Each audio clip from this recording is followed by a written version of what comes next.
My daughter told me not to come for Christmas. Her mother's new husband will be there, she said. We are trying to make him feel like family. So I spent Christmas Eve my own way. But just after midnight, my daughter called. Her voice was shaking. Dad, why are you on the news? I am Calvin, 66 years old, and somehow still healing from wounds my family inflicted. Before I continue this story, let me know where you are watching from in the comments below. Hit like and subscribe if you have ever had to stand up to family who underestimated your worth. The phone rang at exactly 6 in the evening on a Tuesday. I remember the exact time because I was looking right at the brass pendulum of the grandfather clock on my living room wall. It was Megan. My daughter usually only called when she needed me to fix something she broke, or when she felt obligated out of a sense of misplaced guilt. I picked up the receiver expecting a rushed request for a holiday favor or perhaps a brief, emotionless check on my health. Instead, her voice came through sharp, fast, and entirely devoid of warmth. She did not ask how I was doing. She did not ask about my day. She launched directly into the assault, stating that we needed to talk about Christmas Eve. Howard is hosting dinner at his penthouse this year, she continued, and we think it is best if you do not attend. The words hung in the cold air of my living room. Howard was Patricia's new husband. Patricia was my ex-wife. They had been married for 2 years, and in that time, Howard had made it his personal mission to erase any trace of my existence from my daughter's life. He was a wealthy real estate developer, a man who believed every relationship was a transaction, and every person had a price tag. I asked her why keeping my voice perfectly level. I refused to give her the satisfaction of hearing my pain. It is just going to be too awkward, Megan said, letting out a frustrated sigh as if I were a child failing to understand a basic concept. Howard feels uncomfortable with you around. We are trying to make him feel like part of the real family now. Plus, Seth is finalizing that massive investment deal with him for the new high-rise. Howard is putting millions into Seth's company. We cannot risk making the atmosphere tense. You understand, right? I understood perfectly. I was a liability. To Megan and Seth, I was just a broke, retired old man living in an aging suburban house. They believed the divorce 10 years ago had wiped me out completely. Patricia had taken the cash, the primary residence, and the vacation property. She left me with what she called my worthless piles of paper. I was discarded because I could not offer them anything of visible financial value. My presence at a luxury penthouse would be an embarrassing reminder of the past they desperately wanted to transcend. You are choosing your mother's new husband over your own father on Christmas, I stated clearly. I wanted her to hear the exact reality of her decision. Do not make this difficult, Dad, she snapped back. Seth needs this deal to go through. Howard expects perfection. Your whole worn-out, humble routine just does not fit the image we need to project. We will send you a gift card or something. Just stay home. I did not argue. I did not raise my voice or demand the respect I was owed. Arguing with Megan when she had her mind set on a wealthy prize was like arguing with a brick wall. I simply said goodbye and placed the phone back on its cradle. The silence in my house was absolute. It was the kind of quiet that rings in your ears, heavy and suffocating. My own flesh and blood had just placed a dollar amount on my presence, and I had come up drastically short. They believed they held all the power. They believed I was helpless, irrelevant, and easily swept under the rug. They were wrong on every single count. The quiet living room offered no comfort, so I walked down the narrow hallway to my study. The floorboards creaked under my feet, and the wallpaper was peeling slightly at the edges. I kept it this way intentionally. The illusion of a struggling retiree was the best shield I had against the greedy hands of my ex-wife and her social circle. I locked the heavy oak door behind me and stepped over to the bookshelf. I pulled a specific volume forward, and a hidden panel slid open, revealing my private workspace. I sat down in the ergonomic chair and tapped the keyboard. 3 large monitors flickered to life, bathing the dark room in a cold blue glow. The screens displayed real-time stock portfolios, international wire transfers, and a sprawling network of corporate holdings. The numbers climbing across the top screen were massive figures that would have made Howard choke on his expensive wine. When Patricia dragged me through the divorce courts a decade ago, she hired vicious lawyers to strip me of all liquid assets. I gave them exactly what they asked for, but I kept my engineering patents. I had spent 30 years as a structural engineer designing load-bearing frameworks for skyscrapers. I held the sole rights to a specialized steel bracing technology that allowed high-rise buildings to withstand extreme seismic activity. Every major developer in the country paid me royalties to use that design. I was quietly earning more in a month than Seth's entire company made in a year. I kept my wealth hidden to protect Megan. I wanted her to build a life based on hard work, not inherited entitlement. I wanted her to value character over cash. Clearly, my silent lesson had failed spectacularly. She had married Seth, a man driven entirely by blind ambition and greed, and now they had sold me out for Howard's approval. My gaze shifted to a thick, rolled-up set of blueprints sitting on the edge of my desk. Seth had dropped them off 3 months ago. He tossed them onto my porch with a condescending smirk. It was the preliminary design for the Apex Tower, his company's flagship luxury residential project in the city center. Howard was the primary backer. "Just give it a spell check," old man Seth had said, laughing, as he walked back to his sports car. "Tell me if the drafting boys missed any commas. You have plenty of free time these days." He thought he was giving me busy work out of pity. He thought I was just an outdated draftsman who could look over the margins.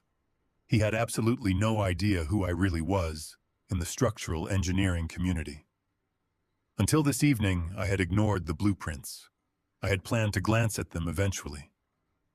But being uninvited to Christmas, being treated like a stain on their perfect, wealthy image, changed my priorities. I unrolled the massive sheets of paper and pinned them down on my drafting table.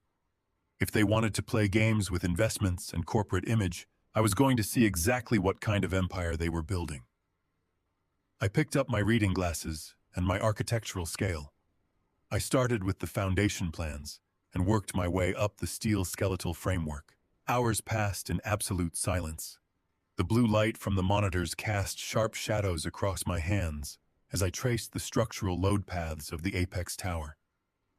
At first, it looked like a standard luxury development. Glass exterior, open concept floors, heavy amenities on the upper levels. But as I moved to the lateral bracing schematics, my pencil stopped. I checked the calculations. I ran the numbers again on my digital terminal. My heart began to pound, a slow, heavy rhythm against my ribs. The math was entirely wrong. It was not a simple drafting error. It was a deliberate, calculated downgrade. The blueprints specified a high-grade tensile steel for the primary load-bearing columns. But the attached materials manifest, the document Seth had accidentally left rolled up inside the blueprints, told a completely different story. They were substituting the required structural steel with a cheap substandard alloy imported through a shell company. I cross-referenced the weight of the upper-floor luxury additions, the rooftop pools and the marble interiors against the yield strength of the inferior steel. The result was catastrophic. The building would not just sway during a minor seismic event or high winds, it would fracture. The core columns would buckle under the sheer vertical pressure. Seth and Howard were building a 60-story coffin. I pulled up the financial projections Seth had included to brag about his profit margins. By substituting the steel, they were slashing the material costs by 40%. They were embezzling tens of millions of dollars from the construction budget directly into their own offshore accounts. They were willing to risk the lives of hundreds of future residents just to inflate their profit margins and fund their lavish lifestyles. The personal insult of being excluded from Christmas dinner vanished instantly. This was no longer about family pride or hurt feelings. This was a massive, lethal fraud. Seth was the lead developer. Howard was the financial backer and primary materials procurer. They were working together to commit corporate manslaughter for cash. I sat back in my chair staring at the damning evidence spread across my desk. They believed I was a useless old man who would blindly nod at their success. They handed the blueprint of their crime directly to the one man capable of dismantling it piece by piece. I did not call Megan to scream at her. I did not call Seth to demand an explanation. Giving them a warning would allow them to destroy the evidence and hide the money. I needed to strike with absolute precision. I picked up my phone and dialed a private number I had not used in 3 years. It belonged to Nolan. Decades ago, before he went to law school, he worked a summer job on one of my construction sites. I taught him how to read structures, how to find the weak points. Now, he was a ruthless federal prosecutor known for tearing apart white-collar criminal syndicates. The line clicked open on the second ring. Calvin Nolan's sharp voice came through. "It has been a while. To what do I owe the pleasure? I need you to look at a structure, Nolan," I replied. My voice hard and cold. "Seth and Howard are building the Apex Tower. They are embezzling 40% of the steel budget and using substandard alloys. I have the internal manifests and the downgraded structural blueprints. It is a mass casualty event waiting to happen." I heard the immediate shift in Nolan's breathing. He recognized the gravity of the situation instantly. "You have the hard proof in your hands right now?" he asked. "I have everything," I confirmed. "They handed it to me because they thought I was too old and broke to understand what I was looking at. Do not let those documents out of your sight, Calvin. I am assembling a strike team. We need to follow the money trail before they pour the concrete." I hung up the phone. The war had escalated beyond anything Megan or Seth could comprehend. They wanted a perfect, wealthy Christmas without the embarrassment of an old man bringing them down. I was going to give them a holiday they would never, ever forget. I watched the sun rise over the suburban rooftops through the slats of my study blinds. The neighborhood outside was peaceful and totally unaware of the corporate slaughter I was about to orchestrate. My coffee had gone cold hours ago, but I did not need caffeine. The sheer audacity of the crime unfolding on my monitors provided all the adrenaline I required. Nolan was mobilizing his federal task force on his end, but government bureaucracy moves at its own methodical pace. I could not afford to wait. Seth and Howard were preparing to pour the foundation for the Apex Tower in a matter of weeks. Once that substandard steel was buried in concrete, proving the fraud would require tearing the entire building down. I needed to trace the money right now and sever their supply line permanently. I turned my attention back to the materials manifest Seth had carelessly discarded on my porch. The primary steel provider was listed as an entity called Summit Core Fabrication. On paper, it looked perfectly legitimate. It had a sleek corporate website, an address in a prestigious financial district, and a portfolio of impressive marketing materials. But 30 years in structural engineering teaches you how to recognize a phantom operation. Real steel fabrication leaves a massive physical footprint. It requires blast furnaces, freight contracts, heavy logistics, and a legion of union workers. Summit Core Fabrication had none of those things. It was a ghost. I opened a secure encrypted channel and began reaching out to my old network. Decades ago, long before Diane decided a modest life was a failed life, I spent half my year traveling the globe. I negotiated supply lines, inspected foundries, and built relationships with the most powerful logistics directors in the maritime shipping industry. My family thought I was just a tired old man attending boring conferences. They never realized I commanded the absolute respect of the international steel trade. I sent a single message to a former colleague who managed freight routing in Rotterdam. I asked him to run the import codes stamped on the bottom of Seth's manifest.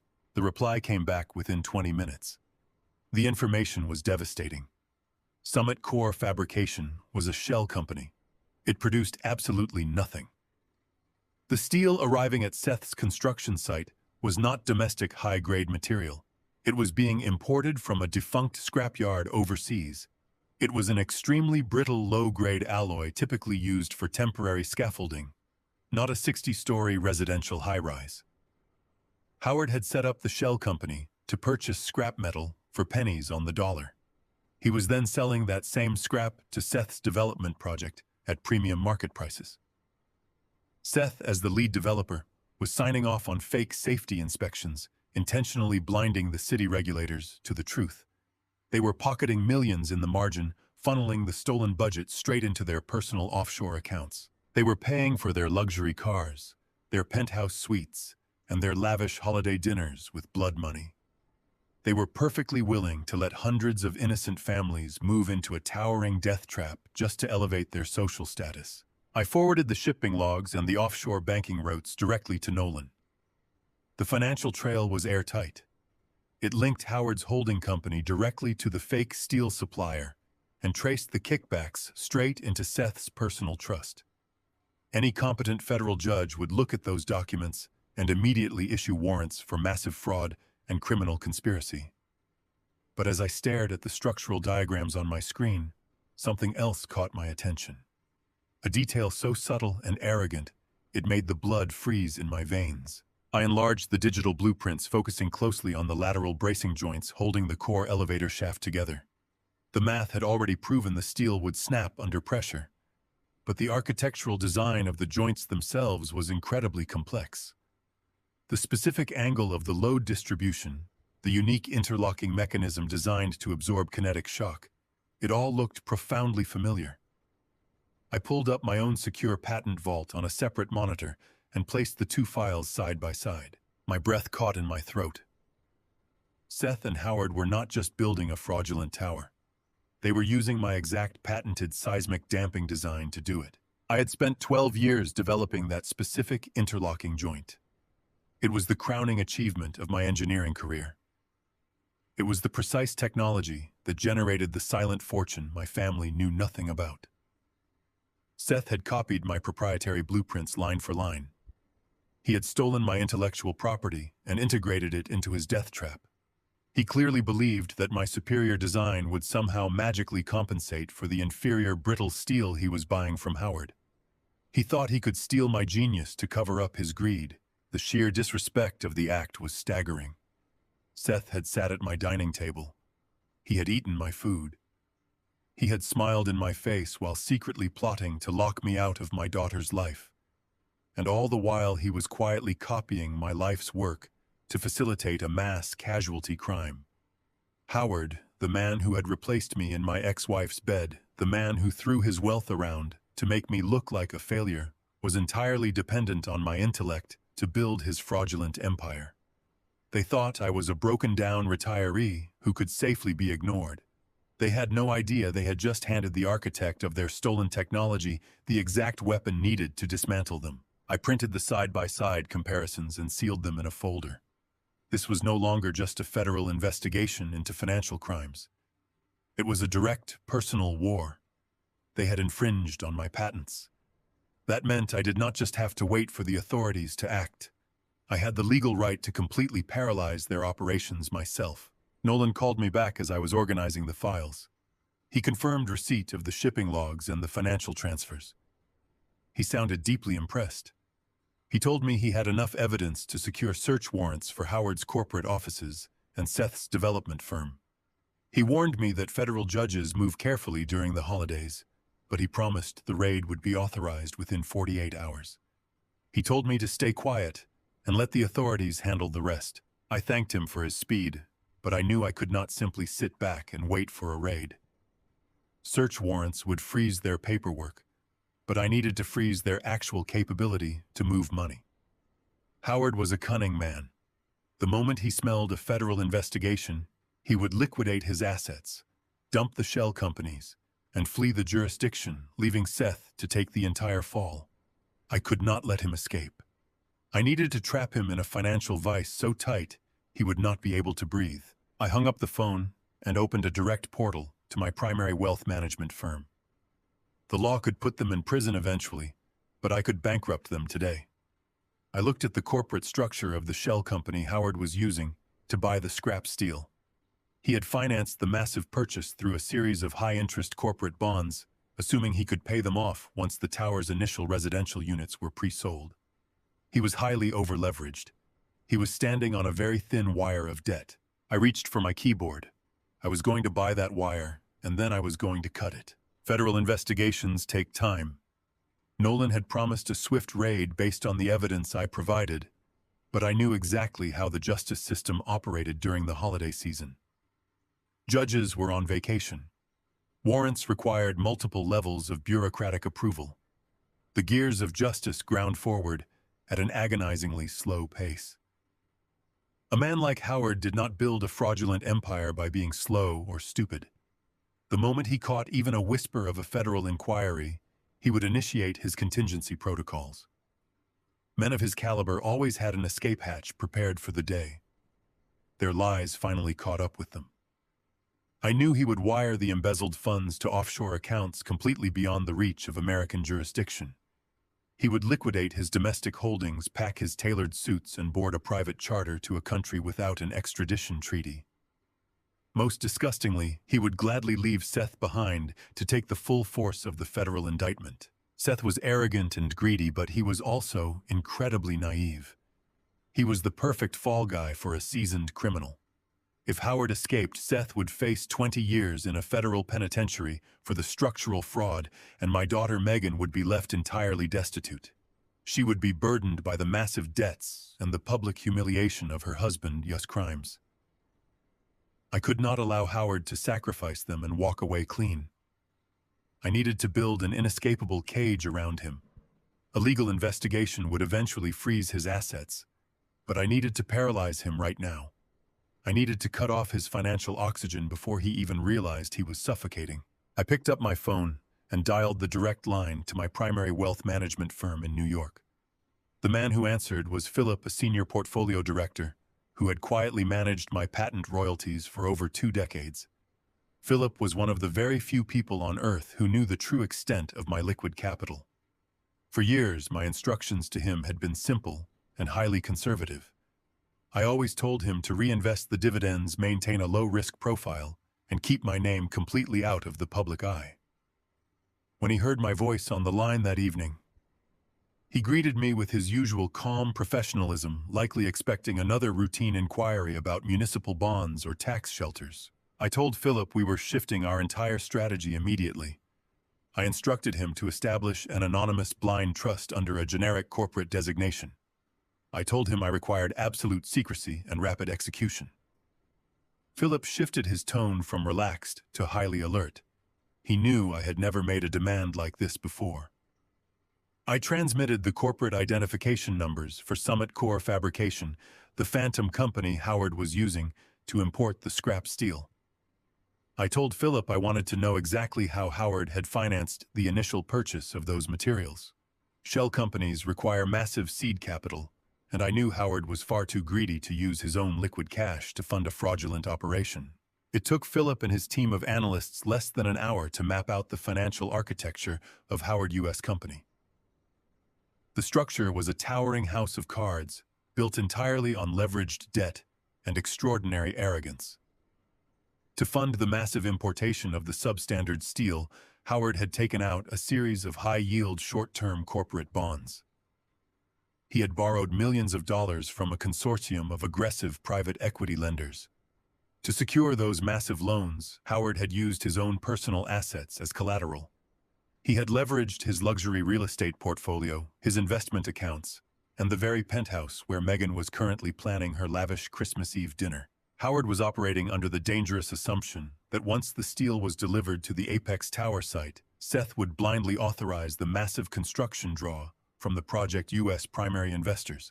Howard would then use that incoming capital to pay off the high-interest bonds, pocketing tens of millions in pure illicit profit. It was a classic financial float, depending entirely on perfect timing and absolute deception. But his entire foundation rested on those promissory notes currently held by the private equity firm. I instructed Philip to contact the firm immediately. I told him I wanted to purchase all of Howard U.S. debt. Philip hesitated for only a fraction of a second before setting the heavy financial gears in motion. In the world of high finance, cash is the absolute king. The private equity lenders holding Howard U.S. notes were taking a significant risk, relying entirely on a construction project to reach completion without any delays or inspections catching the fraud. When Philip offered to buy the debt outright in cash for a 5% premium, above the current market value, the lenders did not ask any questions. They saw a rare opportunity to guarantee a massive instant profit without any of the associated risk. They drafted the transfer agreements within the hour. Sitting in my quiet, softly lit study, I watched the transactions process across my computer monitors in real time. My hidden wealth, accumulated through decades of honest engineering and careful saving, flowed seamlessly through the encrypted channels of the global banking system. I authorized the transfer of millions of dollars from my secure accounts into the newly formed blind trust. From there, the massive funds moved directly into the private equity firm U.S. holding accounts. In exchange, the digital contracts assigning total ownership of Howard U.S. corporate bonds populated in my secure server. I read over the fine print of the promissory notes with intense satisfaction. The stipulations were utterly ruthless, designed by lenders who wanted absolute control over their borrowers. Because Howard had used his personal assets as collateral, the holder of the debt possessed the immediate legal right to freeze his accounts and seize his properties the very second the bonds fell into default, or if any fraudulent activity was suspected.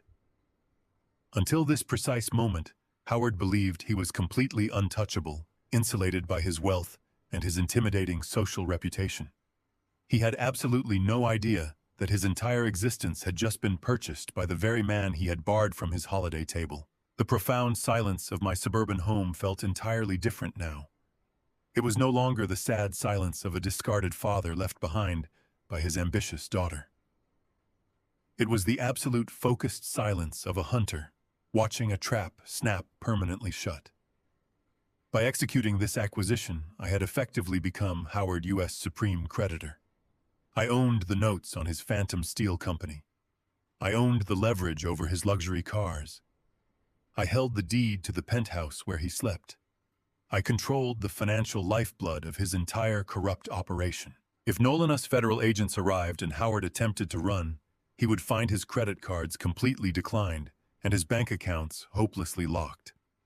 If he tried to hastily sell his properties to post bail or hire defense attorneys, he would find heavy legal liens placed against every single square inch of his real estate. He was financially paralyzed, pinned to the ground by the crushing weight of his own overwhelming greed. He had built his entire empire by exploiting others and cutting corners, but he had never calculated the massive risk of encountering a structural engineer who knew exactly which support beams to pull to bring the whole building crashing down. I leaned back in my ergonomic chair and removed my reading glasses, rubbing the bridge of my tired nose. Outside my window, a light snow had begun to fall, dusting the quiet suburban streets in a pristine layer of white. The neighborhood was fast asleep, dreaming of peaceful holiday mornings and warm family gatherings. Inside my study, the glowing blue light of the monitors illuminated a perfectly completed puzzle. The physical evidence of the structural fraud was securely in the hands of the federal prosecutor. The financial chains binding Howard to his crimes were locked firmly in my possession. My daughter had uninvited me because I did not fit the wealthy, powerful image she desperately wanted to project to her new social circle. She had actively chosen to align herself with a man who dealt exclusively in illusions, manipulation, and theft. Tomorrow evening, when the clock struck midnight and the federal authorities descended upon their perfect, pristine celebration, they would finally understand the true devastating cost of their arrogance. They had invited a massive catastrophe right to their front door, and because of my silent adjustments in the dark, they had absolutely nowhere left to run. The digital ink on the transfer agreements assigning Howard us massive debts to my private trust had barely dried when my phone buzzed against the mahogany surface of my desk. The sudden vibration shattered the intense, focused quiet of my study. I glanced at the glowing screen. The caller identification displayed Megan U.S. name. For a brief, foolish fraction of a second, a deeply buried paternal part of my heart hoped she was reaching out to apologize. I thought perhaps the quiet spirit of the holiday had finally pierced the thick wall of entitlement she had built around herself. I was entirely wrong. It was not a phone call. It was a relentless barrage of text messages and high-resolution photographs. The first image she sent was a panoramic shot of Howard U.S. penthouse. Massive floor-to-ceiling windows offered a sweeping, arrogant view of the glittering city skyline. Crystal chandeliers hung over a sprawling dining table draped in pristine white silk and covered in silver platters. The second photograph showed Howard himself wearing a bespoke velvet tuxedo, pouring an absurdly expensive vintage champagne into a towering pyramid of crystal glasses. But it was the third photograph that carried the true venomous intent of the message. It was a picture of Seth. He was standing in an underground climate-controlled parking garage. He was leaning casually against the hood of a brand-new jet-black Italian sports car. A massive red velvet bow sat on the roof of the vehicle. The text beneath the photo read, "Howard really knows how to treat his true family." He just surprised Seth with an early Christmas bonus for all his hard work on the Apex Tower. "We thought about sending a car to pick you up, but Howard said you would just feel totally out of place around his corporate partners. Wish you could be here to see all of this. It is going to be a perfect night." She was not sharing her joy. She was deliberately weaponizing her luxury. She wanted me to feel small. She wanted me to sit in my quiet, modest home and drown in the bitter realization that I had been completely replaced by a man who could afford to casually hand out sports cars. She wanted me to feel the crushing weight of my supposed failure as a father and a provider. She wanted me to know that my empty chair at their table was not a loss to them, but a massive upgrade. 10 years ago, a message like that would have completely broken me. I would have called her, my voice thick with betrayal and hurt, demanding to know why she was intentionally twisting the knife. I would have given her the exact emotional reaction she craved. But tonight, I was not a discarded father wallowing in self-pity. I was the architect of their impending destruction. I stared at the bright screen, feeling absolutely nothing but a cold, calculating clarity. If they wanted to play games with imagery and perception, I would give them exactly the illusion they desired. I typed a response, slowly ensuring every single word was perfectly neutral and entirely devoid of conflict. I did not express anger. I did not mention Seth or Howard or the car. I simply wrote, "Merry Christmas to you all. Have a beautiful and safe evening." I pressed send. That short, polite message was the ultimate smokescreen. By refusing to engage in her petty psychological warfare, by offering a docile and defeated blessing, I handed Megan the absolute confirmation of her superiority. In her mind, my bland text was a white flag. It was the complete surrender of an irrelevant old man who had finally accepted his pathetic place at the bottom of the social hierarchy. My lack of resistance inflated their collective arrogance to a dangerous, blinding level. They believed they were invincible. They believed they had won the holiday, won the family, and won the future. Because of that blinding arrogance, they completely lowered their guard. They were so busy gloating and celebrating their stolen wealth that they failed to realize what they had just handed me. I transferred the high-resolution photographs from my phone directly to my secure desktop server. I opened the sophisticated image manipulation software I routinely used for examining microscopic structural stress fractures in steel beams. I was not looking at the expensive champagne or the ridiculous red bow on the sports car. I was looking at the background data. Megan had unwittingly provided me with the exact tactical intelligence the federal authorities desperately needed. Federal raids on ultra-luxury high-rises are notoriously difficult to execute cleanly. The buildings have private security forces, separate elevator banks, and reinforced steel doors. To catch a man like Howard before he could destroy digital evidence or flee to a private helipad, the authorities needed to know his exact location and schedule. I zoomed in on the first photograph of the penthouse. In the reflection of the massive floor-to-ceiling windows, I could clearly read the illuminated numbers of the digital thermostat and the private security control panel on the far wall. It gave me the exact floor and suite number of Howard U.S. residence, a detail that was fiercely protected by the building U.S. exclusive concierge service. I moved to the second photograph. Behind Howard, a smug face resting on a marble kitchen island, was a printed itinerary from the private catering company. I magnified the image, sharpened the text, and enhanced the contrast. The schedule outlined the entire flow of the evening. Appetizers at 8, dinner at 10. The main holiday toast and family gift exchange exactly at midnight. I finalized my search by zooming in on the picture of Seth in the garage. The parking space number was painted clearly in bright yellow on the concrete pillar directly behind the new sports car. It was an assigned private spot. Now the federal agents would not have to waste precious time searching the massive subterranean complex for Seth U.S. vehicles. They could secure his assets the very moment they breached the building perimeter. Megan had tried to send me a mocking postcard of her elite new life. Instead, she had hand-delivered a comprehensive, detailed tactical map of a criminal sanctuary. I picked up my phone and called Nolan. He answered immediately, the chaotic background noise of his office indicating that his federal task force was already working frantically through the holiday evening. I have the final coordinates, I told him, keeping my voice low and steady. Howard is hosting the primary celebration at his private residence, Suite 7400. They have a strict catered schedule. The entire group, including Seth, will be gathered in the main dining hall for a champagne toast exactly at midnight.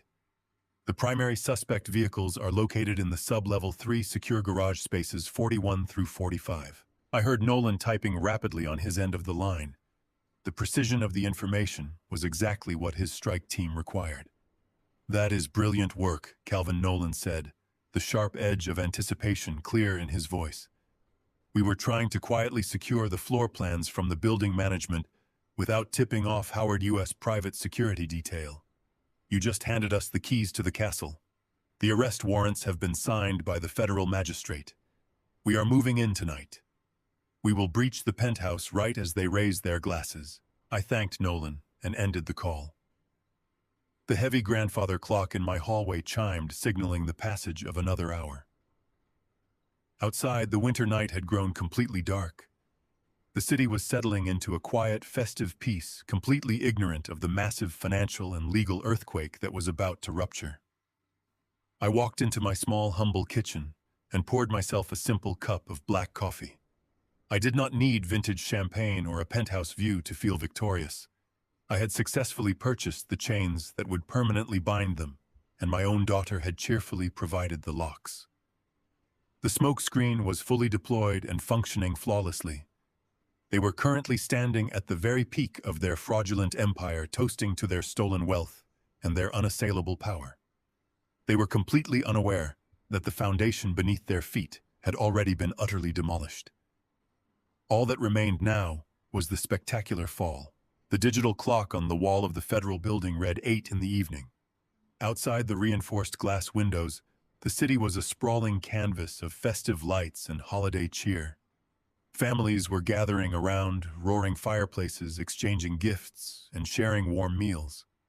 Miles away in a penthouse floating above the skyline, my daughter was likely clinking crystal glasses with the men who had deemed me entirely unworthy of their presence. Inside the windowless conference room where I sat, the atmosphere was brutally sterile. The air smelled of stale coffee, industrial floor cleaner, and the sharp metallic tang of impending justice. I sat at one end of the long mahogany table. Nolan sat across from me with his sleeves rolled up and his tie loosened. The holiday season did not exist in this room. Next to Nolan sat a man named Arthur Vance. Arthur was a veteran investigative journalist for a major national network. 2 decades ago, a high school gymnasium roof collapsed due to corner cutting by a corrupt municipal contractor. I had provided Arthur with the anonymous structural analysis he needed to put that contractor in prison for a very long time.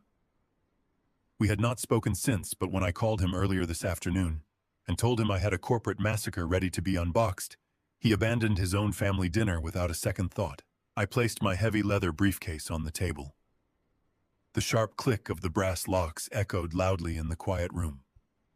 I pulled out 3 thick, meticulously organized dossiers and slid them across the polished wood. Nolan took the red folder. Arthur took the black one. I kept the master file in front of me. I did not waste time with pleasantries or dramatic introductions.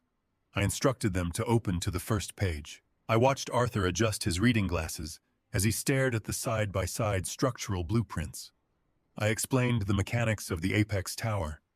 I detailed the specific yield strength required for a 60-story residential building to withstand lateral wind forces and seismic shifts.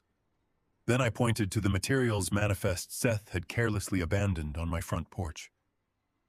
I broke down the chemical composition of the scrap steel Howard was importing through his shell company Summit Core Fabrication. I showed them the math.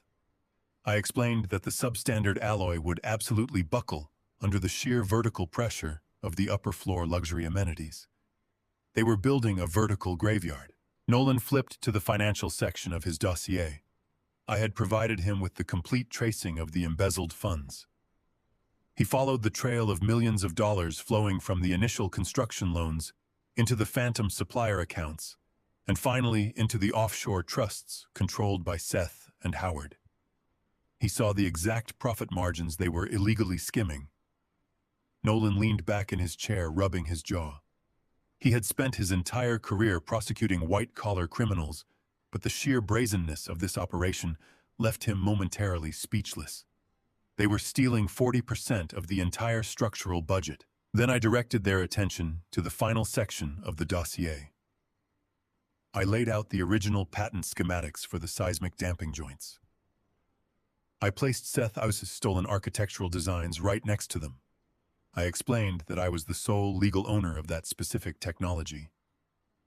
Seth had copied my proprietary blueprints line for line, believing my superior engineering would somehow miraculously compensate for the brittle, cheap steel his father-in-law was providing.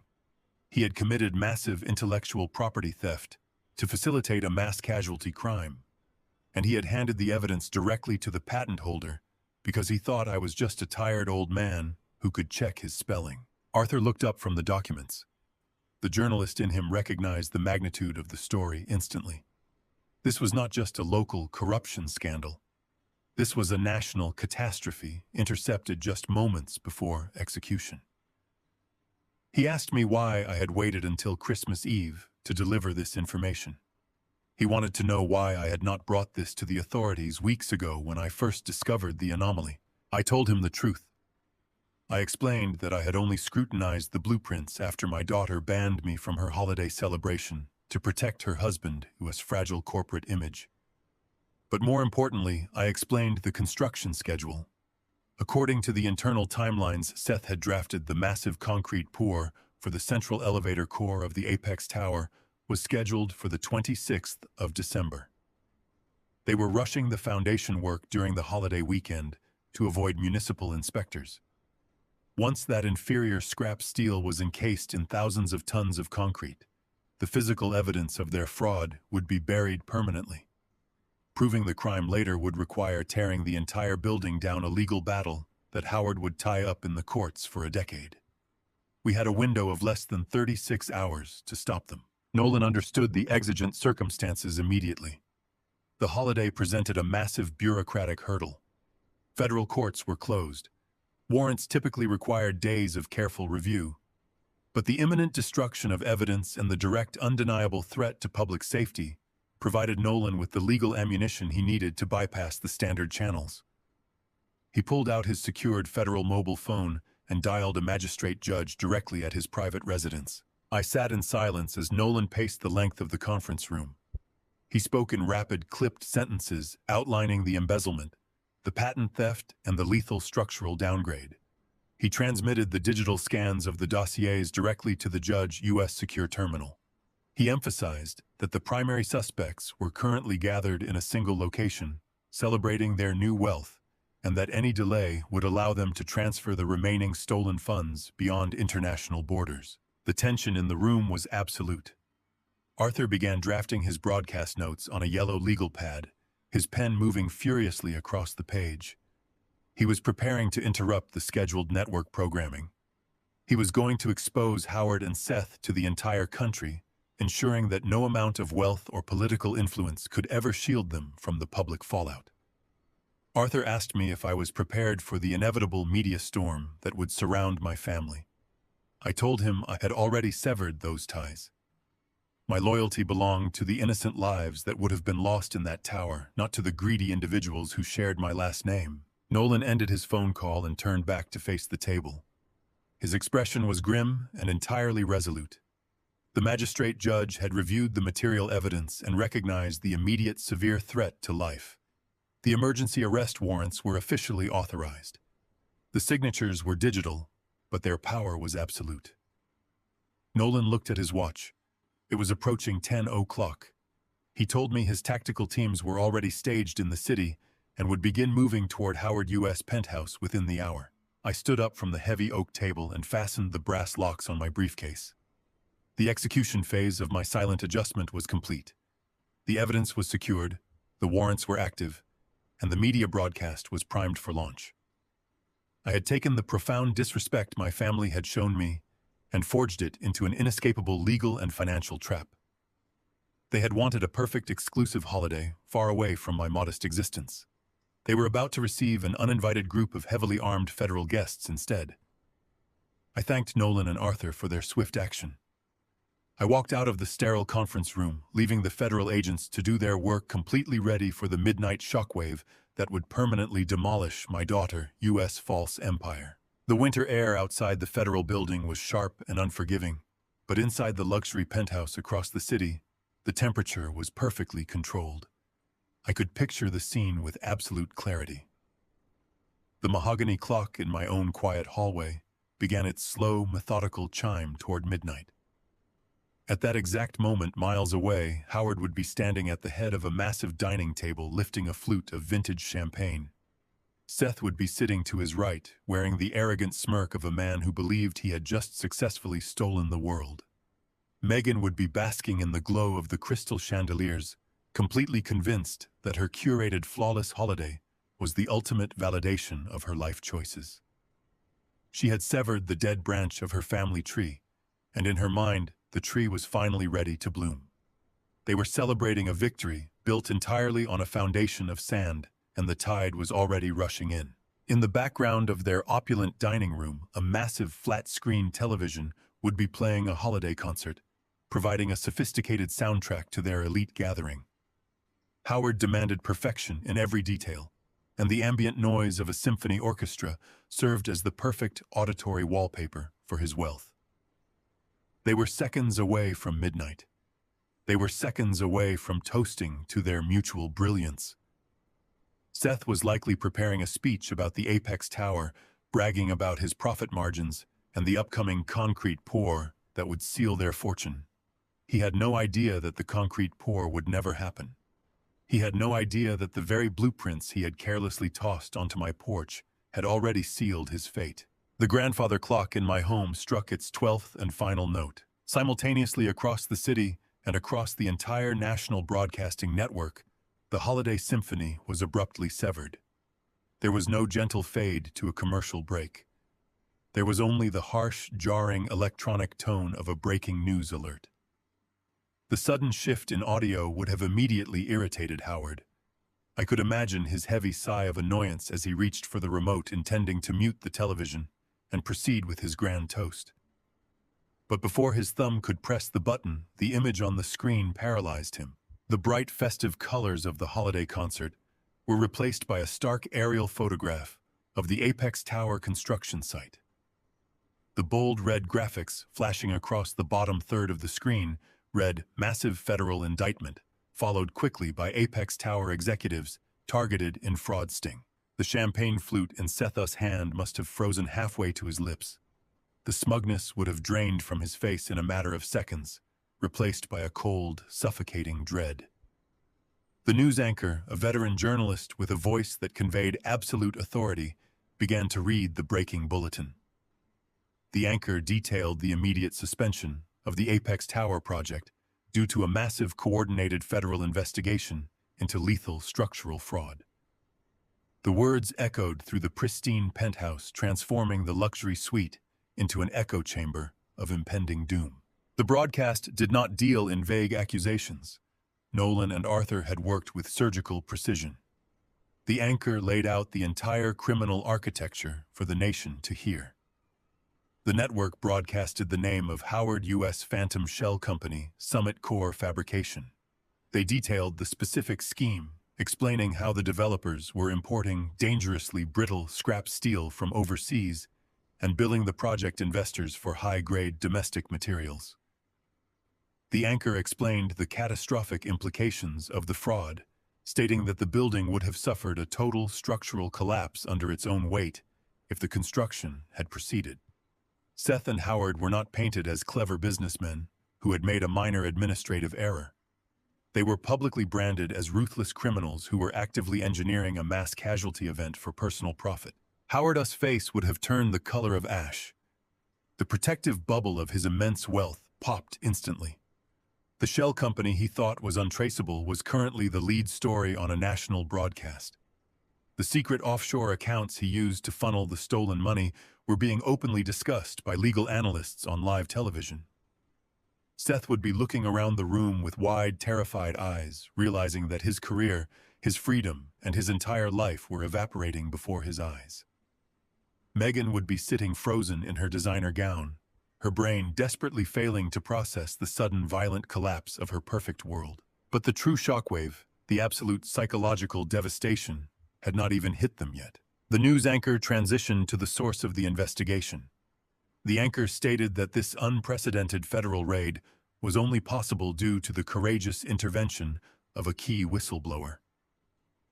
Megan and Seth probably expected to hear the name of a rival developer, a disgruntled former employee, or a highly paid corporate spy. They expected to face an enemy from their own cutthroat world of luxury real estate and dark money. Instead, the graphic on the screen shifted. A high-resolution professional portrait filled the frame. It was a photograph taken of me a decade ago during my induction into the National Academy of Engineering. My gaze was steady, my posture commanding. The anchor spoke my name. Vincent Pierce. But the anchor did not use the tone of pity or dismissal that my daughter had utilized just a few hours prior. My name was spoken with profound reverence. The broadcast introduced me not as a struggling retiree living in an aging suburban house, but as a titan of structural engineering. The anchor recited my actual credentials. The audience was informed that I was the sole patent holder of the advanced seismic damping technology that kept half the modern skyscrapers in the country standing upright. The news segment detailed my decades of silent, flawless work, my immense contributions to urban safety, and my status as a fiercely private, self-made billionaire. The anchor went on to explain the ultimate, fatal mistake the developers had made. They had not only attempted to build a lethal structure with scrap metal, but they had also brazenly stolen proprietary architectural designs to do it. The broadcast explicitly stated that the developers had handed their fraudulent blueprints directly to the very man who owned the patents they were infringing upon. They had unwittingly delivered their own confession directly to the architect of their doom. In that penthouse, the silence must have been absolute, broken only by the sound of shattered glass, as someone finally dropped a crystal flute onto the hardwood floor. Megan's mind would be entirely short-circuiting. The fragile narrative she had constructed to justify abandoning me was completely annihilated. She had convinced herself that I was a worthless, irrelevant relic of the past. She had traded my presence at Christmas for a man who bought cheap sports cars and wore velvet tuxedos. She had allowed her husband to treat me like an unpaid intern. Now, staring at the television, she was forced to confront the horrifying reality of what she had actually done. The man she threw away was not a failure. He was a giant. He possessed a level of wealth, power, and intellect that made Howard and Seth look like petty thieves playing in a sandbox. I had not been living in a modest house because I was broke. I had been living there because I did not need to flaunt my success to validate my existence. I had shielded my fortune to protect her from the very greed that was currently destroying her life. Seth would be staring at the screen in pure, unadulterated terror. The old man he had mocked, the man he had tossed blueprints to with a condescending laugh, was the man who had just dismantled his entire life. Seth realized in that agonizing moment that I had seen every single flaw, every stolen angle, and every falsified number the second I unrolled his documents. He had handed a loaded gun to a master marksman and dared him to pull the trigger. Howard, the arrogant patriarch of this false family, would be completely paralyzed. The broadcast made it abundantly clear that the whistleblower had also tracked the financial leverage holding his shell company together. Howard knew the rules of the game better than anyone. He knew that if his crimes were public, his creditors would instantly call in his massive over-leveraged debts. He knew that everything he owned, including the penthouse they were currently standing in, was going to be seized. He had built his empire on the assumption that he was the smartest predator in the room. He had just learned on national television that he was nothing more than prey. The illusion was completely shattered. The arrogant laughter that had filled the penthouse just minutes ago was replaced by the deafening roar of absolute ruin. They had wanted a holiday free from my depressing presence. I had given them exactly what they asked for. I was not sitting at their table.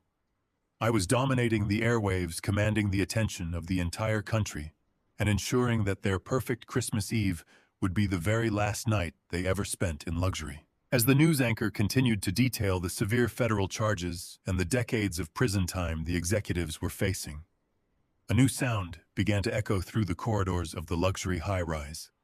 It was faint at first, muffled by the thick, soundproof walls of the building, but it grew steadily louder, cutting through the shock and the panic inside Suite 7400.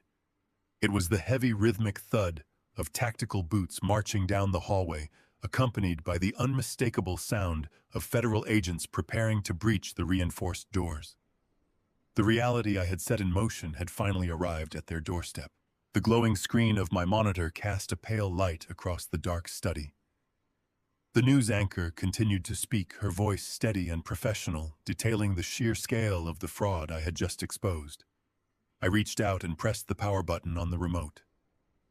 The television screen faded to black, leaving the room in absolute heavy silence. The deed was done. The mechanism of justice had been triggered, and its gears were already grinding forward with unstoppable momentum. I leaned back in my chair and listened to the steady ticking of the grandfather clock in the hallway. It was exactly 12:14 in the morning. Christmas had officially arrived. Then the silence shattered. My cellular phone began to vibrate violently against the polished wood of my desk. The harsh, mechanical buzzing demanded immediate attention. I did not need to look at the glowing screen to know who was calling. The timing was too precise. I let it ring for a few seconds, gathering my thoughts, fortifying the emotional walls I had spent the last several hours constructing. When I finally reached out and picked up the device, I saw Megan's name flashing in bright letters. Only a few hours ago, she had sent me a message dripping with condescension, flaunting her luxury and dismissing my existence. I pressed the accept button and brought the receiver to my ear. I did not say hello. I simply waited. A wall of sheer, unadulterated chaos erupted through the small speaker. The pristine, curated elegance of Howard U.S. holiday party had completely evaporated. I heard the deafening shriek of sirens bleeding through the shattered remains of the penthouse windows. I heard the heavy rhythmic thud of tactical boots slamming against hardwood floors. Overlapping the sirens were the sharp, booming voices of federal agents barking authoritative commands. "Get on the ground. Keep your hands where I can see them. Do not move." Beneath the cacophony of the raid, I heard the sound of a woman hyperventilating. It was a rapid, ragged gasping for air, the sound of someone whose reality had just violently collapsed. Dad Megan sobbed. The word was a choked, desperate plea. All the arrogance, all the practiced superiority she had wielded against me for years had vanished entirely. She sounded like a terrified child waking up from a nightmare. "Dad, what is happening? Why are you on the news?" I kept my voice perfectly level.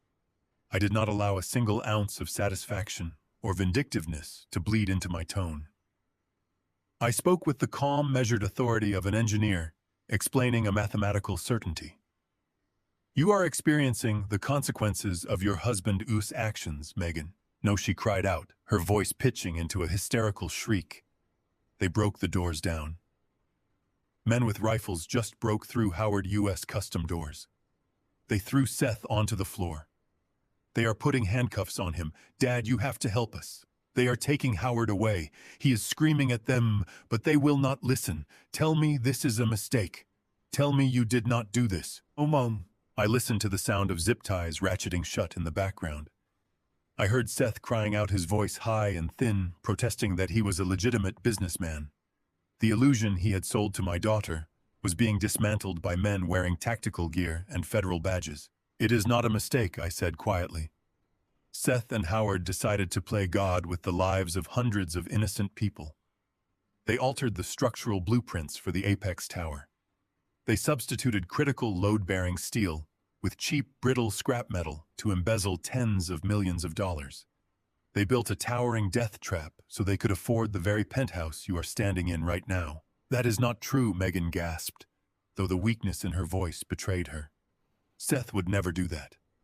Howard is a respected developer. You are just jealous. You are just trying to ruin us because we did not invite you to dinner." The profound absurdity of her accusation solidified my resolve. Even now, watching her husband being dragged away by federal authorities, she clung desperately to the narrative that I was the villain. She refused to accept that the wealth she worshipped was entirely bathed in corruption. "I am not jealous of a thief," I replied, my words slicing through the chaos on the line. "And I did not ruin you. Seth ruined himself the moment he decided his profit margin was more valuable than human life. He copied my proprietary seismic designs. He stole my patents to cover up his lethal architectural downgrades. He thought I was just a broke, useless old man who would not recognize his own life's work. He was wrong." I handed the unedited blueprints and the offshore shipping manifests directly to the federal prosecutor. I gave them the exact location of Howard U.S. offshore accounts. The line went silent for a moment, save for the heavy breathing of my daughter and the distant shouting of the agents securing the perimeter. I could almost hear the gears turning in her mind as the devastating truth finally locked into place. The broadcast she had just watched on television was not a mistake. The billionaire whistleblower the news anchor had spoken about with such reverence was her own father. The man she had exiled from her life because he did not fit her wealthy aesthetic was the very man who had just orchestrated the complete demolition of her stolen empire. "You planned this," Egan whispered, her voice trembling with a mixture of horror and realization. "You knew this was going to happen tonight. You sent me that text message wishing us a Merry Christmas while you were sitting there destroying my life." "I sent you that message because you needed to believe your illusion was secure," I answered truthfully. "You sent me photographs of Howard pouring expensive champagne. You sent me a picture of Seth posing with a sports car bought with blood money. You handed me the exact tactical coordinates the federal agents needed to execute a clean raid. You confirmed that every primary target was gathered in a single room. I did not destroy your life, Megan. I simply stopped a massacre. Please, Dad," she begged, her pride completely shattering. "Please call them off. You know people. You know the prosecutor. Tell them it was a misunderstanding. Seth will give the money back. We will lose everything. They are freezing the bank accounts right now. Howard Us lawyers are saying all his assets are locked by a blind trust. We will have nothing. You have to fix this." The desperation in her voice was absolute. She was begging me to sweep a mass casualty crime under the rug so she could maintain her luxury wardrobe and her high society status. She was asking me to compromise my entire moral foundation to save a pair of arrogant criminals. I felt a profound, heavy sadness settle into my chest. I mourned the daughter I had once raised, the little girl who had known right from wrong. That girl was gone, replaced by a woman who valued a penthouse view over the lives of innocent families. "I cannot fix this, Megan," I stated, my voice dropping to a low, definitive register. Even if I possessed the power to stop a federal indictment, I would not use it. Seth and Howard built a house of cards on top of a graveyard. It was always going to collapse. I just made sure it fell on them instead of the people who were going to move into that tower. "You are a monster," she spat, her sorrow curdling into venomous anger. "You are my father, and you are letting them take my husband away. I will never forgive you for this. You are dead to me." I absorbed the blow without flinching. Her hatred was meaningless now. It was the desperate thrashing of a parasite that had just been separated from its host. She was lashing out because she had absolutely no leverage left. "You made your choice about who your family was long before tonight," I replied quietly. You chose Howard. You chose Seth. You chose the illusion of wealth. Now you must live with the reality of how that wealth was acquired. I listened to the chaos in the background one final time. I heard an agent ordering Megan to step away from the phone and provide her identification. The pristine, perfect holiday she had curated was entirely in ashes. I am protecting the city from criminals, I said, speaking my final words to the woman who used to be my daughter. Enjoy your family dinner. I pulled the phone away from my ear and pressed the red button, cutting off the connection. The screen went dark, and the chaotic sounds of the raid vanished, returning my study to its profound, peaceful silence. I placed the phone face down on the mahogany desk. I did not feel any triumphant joy or cinematic glory. I felt the heavy, quiet exhaustion of a man who had just performed a necessary, brutal surgery. I had amputated a toxic limb from my life. It was painful, but it was the only way to survive. I walked over to the window and looked out at the falling snow. The city was safe. The Apex Tower would never claim a single life. I watched the winter wind sweep across the neighborhood, erasing the old tracks in the street, and leaving behind a smooth, untouched surface perfectly ready for a new beginning.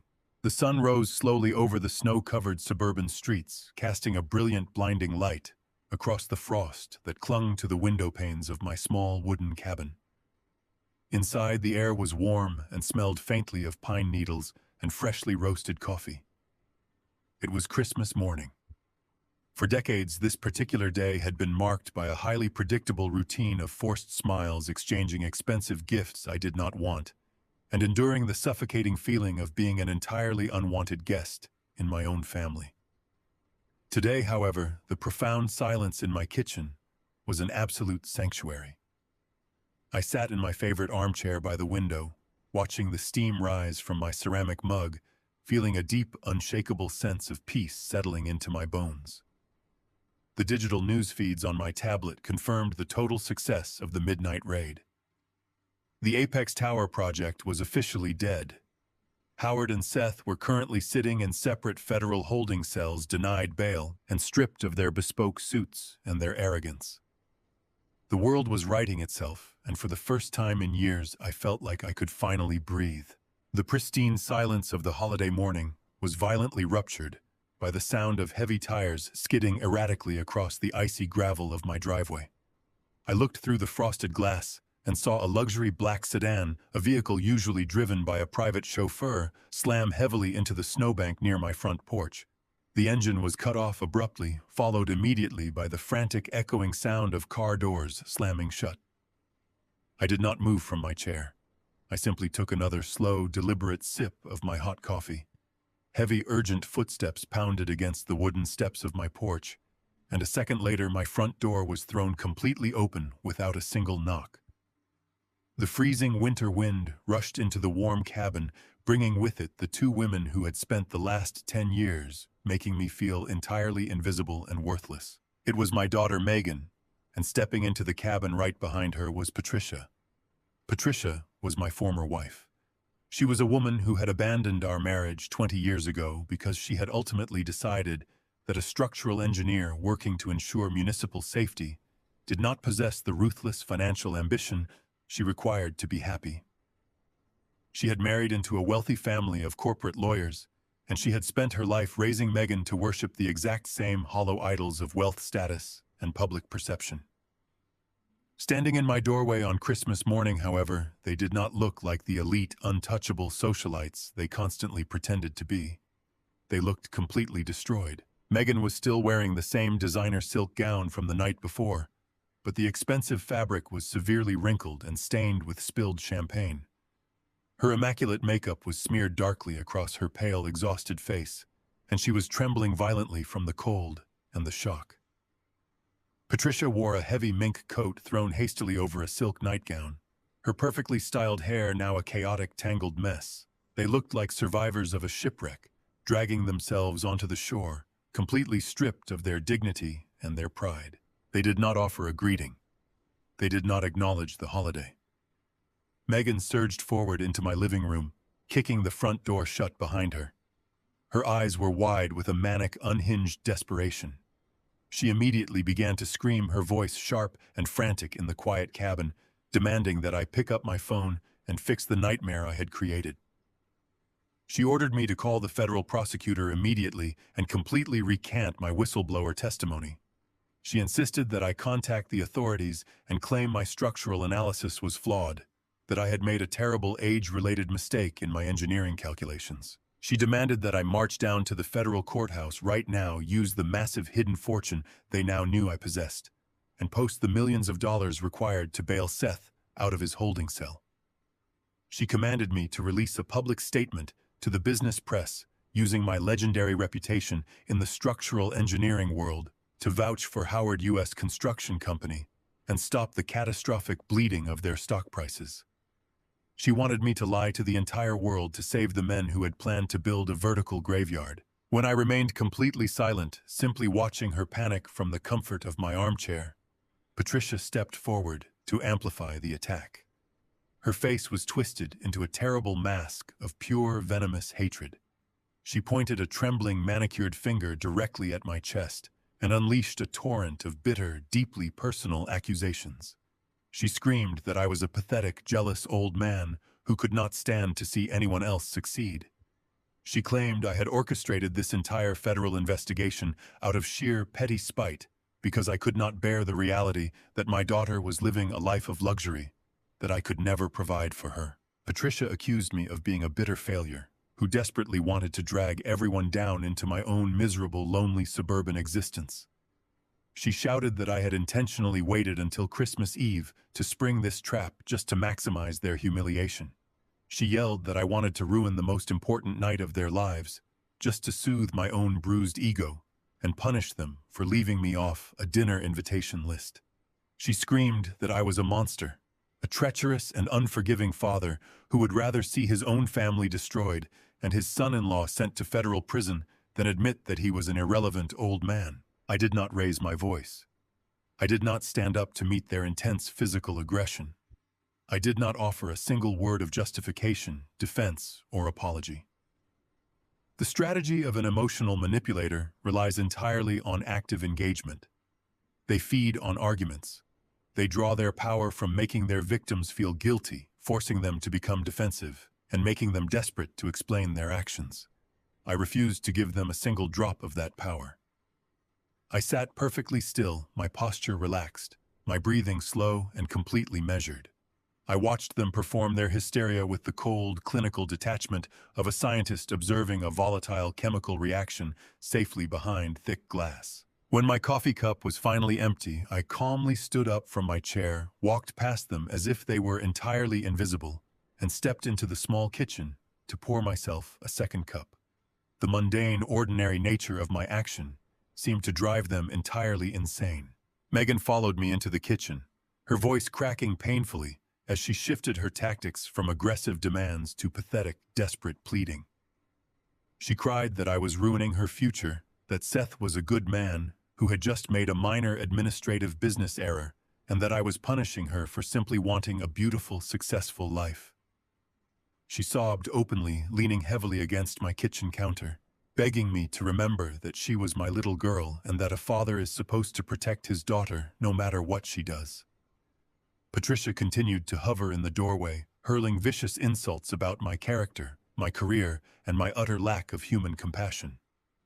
The small cabin echoed with their screaming, their weeping, and their endless, frantic torrent of demands.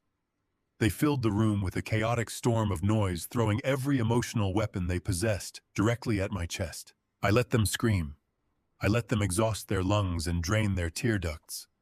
I let them burn completely through their anger, their panic, and their manipulative, performative sorrow. I leaned against the kitchen sink, sipping my hot coffee, maintaining direct, unwavering eye contact with my daughter. Slowly, the terrible realization began to wash over them.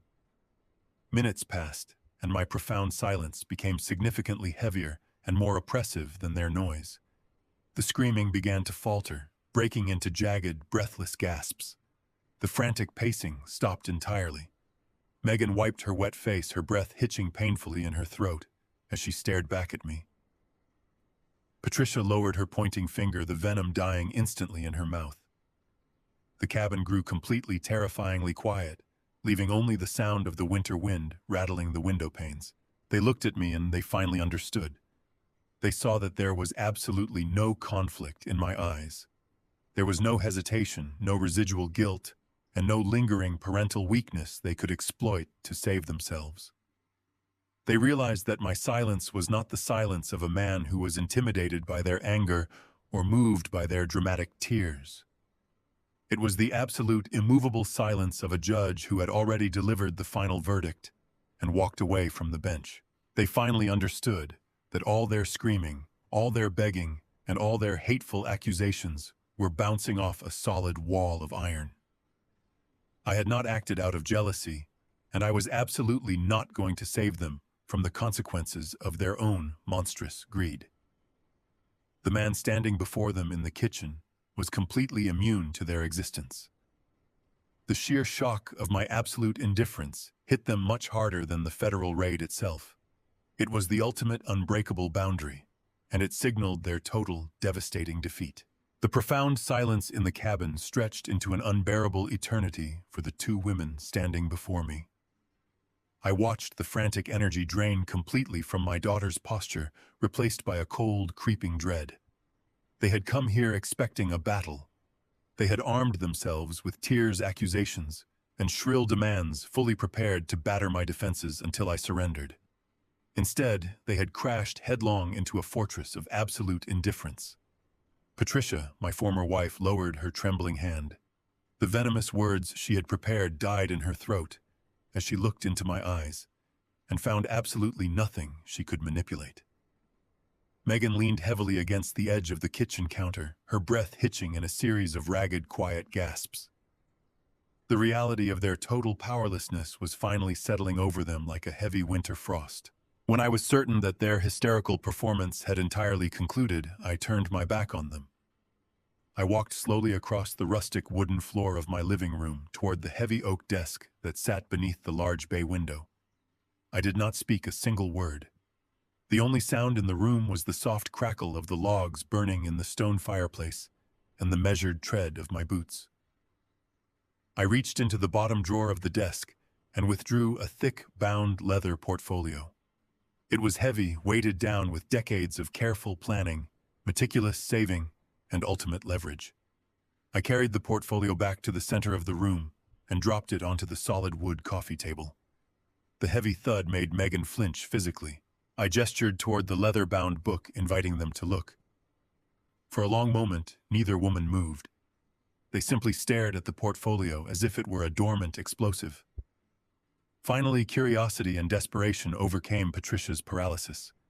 She stepped forward, her expensive mink coat rustling softly in the quiet cabin, and opened the heavy leather cover. I watched her eyes scan the first page. I watched her pupils dilate as her mind struggled to process the numbers printed on the crisp, white bank statements. I had laid out a comprehensive summary of my liquid assets, my diversified investment portfolios, and the massive untaxable royalties generated by my global engineering patents. The figures printed on those pages were staggering. They completely eclipsed the flashy, heavily leveraged wealth that Howard and Seth desperately paraded before the world. Patricia turned the page, her hands beginning to shake violently.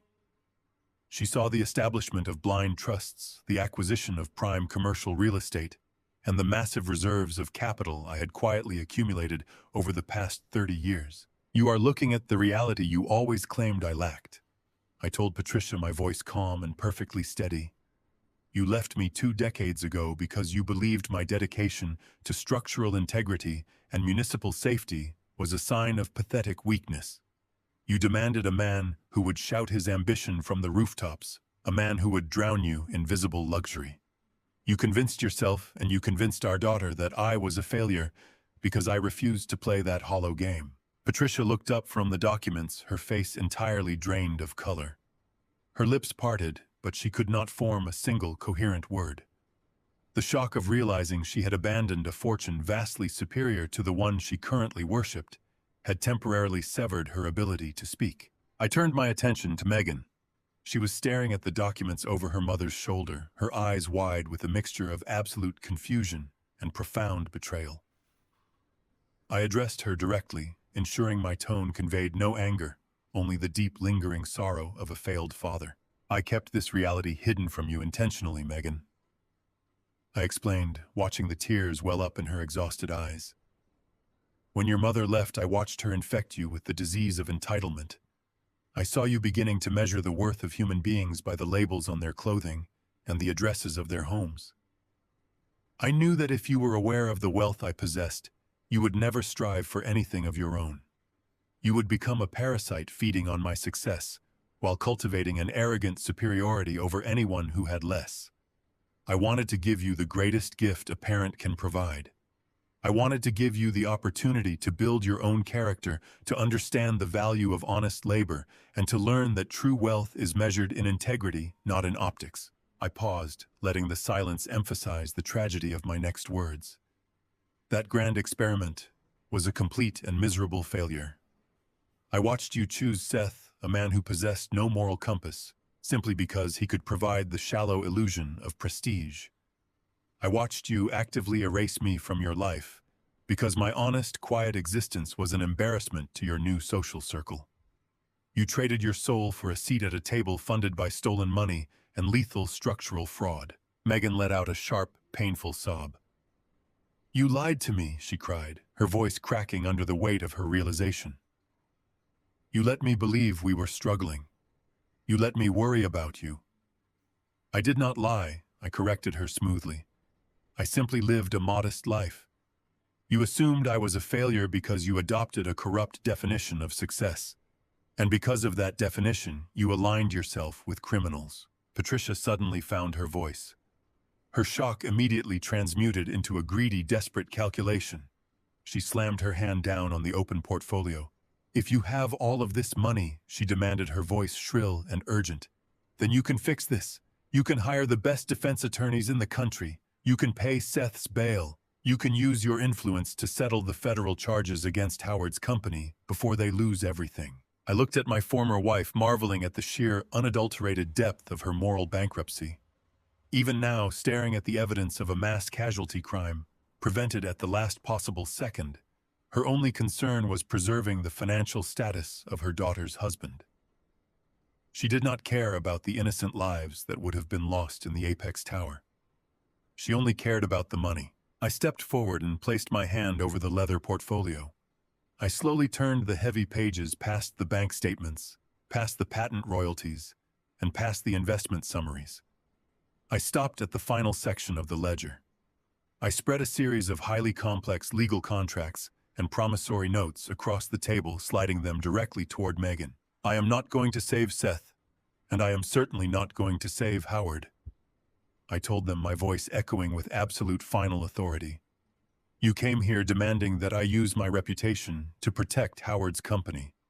You demanded that I use my money to save the luxury life you believe you deserve. But you have fundamentally misunderstood the situation you are in. I pointed to the top document on the table. Megan leaned forward, her eyes scanning the dense legal text. She saw Howard's signature at the bottom of the page. She saw the corporate designation of Summit Core Fabrication. In order to finance the massive importation of the fraudulent scrap steel, Howard required enormous sums of short-term capital. I explained, dictating the mechanics of their ruin with clinical precision. He took out high-yield corporate bonds from aggressive private equity lenders. To secure those massive loans, he leveraged every single personal and corporate asset he possessed. He put up the company accounts. He put up the luxury vehicles. He put up the deed to the very penthouse where you were drinking champagne last night. Megan slowly looked up from the document, her breathing shallow and rapid. Her mind was finally connecting the final devastating dots of the trap I had built. Yesterday evening, while you were sending me photographs, mocking my absence from your beautiful life, I contacted my wealth management firm. I continued my gaze locking onto my daughter's terrified eyes. I instructed them to form an anonymous blind trust. Through that trust, I purchased every single cent of Howard's debt. I bought the promissory notes in cash at a premium directly from his lenders. Patricia stumbled backward, her hand flying to her mouth as she realized the total, inescapable nature of the devastation. The federal government is going to prosecute Seth and Howard for fraud, embezzlement, and reckless endangerment. I stated, delivering the final crushing blow.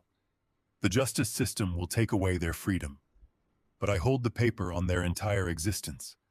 The moment the federal raid commenced, Howard's bonds fell into immediate default. As his supreme creditor, I have already executed my legal right to seize the collateral. I own the corporate accounts you thought would save you. I own the sports car Seth was showing off in the garage. I hold the deed to the penthouse. The wealth you are so incredibly proud of, the luxury you used to justify cutting me out of your life, actually belongs entirely to me. Megan collapsed into the armchair I had vacated earlier. The fight drained out of her completely, leaving only a hollow, echoing despair. She covered her face with her hands and began to weep, the deep, mournful sounds of a person who had just watched her entire universe burn to the ground by her own hand. Patricia stood frozen by the coffee table, her eyes darting frantically around the modest cabin as if she were trapped in a cage with no visible exit. There is nothing left for you to demand, and there is absolutely nothing left for you to negotiate, I said, closing the heavy leather ledger with a resounding final snap. You built your entire identity on the illusion of superiority and stolen wealth. That illusion is now over. I turned my back on their weeping and walked toward the front door. I pulled it open, allowing the bitter, freezing winter wind to sweep through the warm cabin once again. I looked back at the two women who had brought nothing but cruelty and superficiality into my home.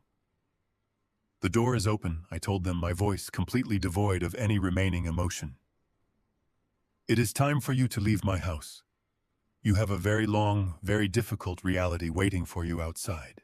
Megan slowly stood up from the chair, her body trembling with a profound, bone-deep exhaustion.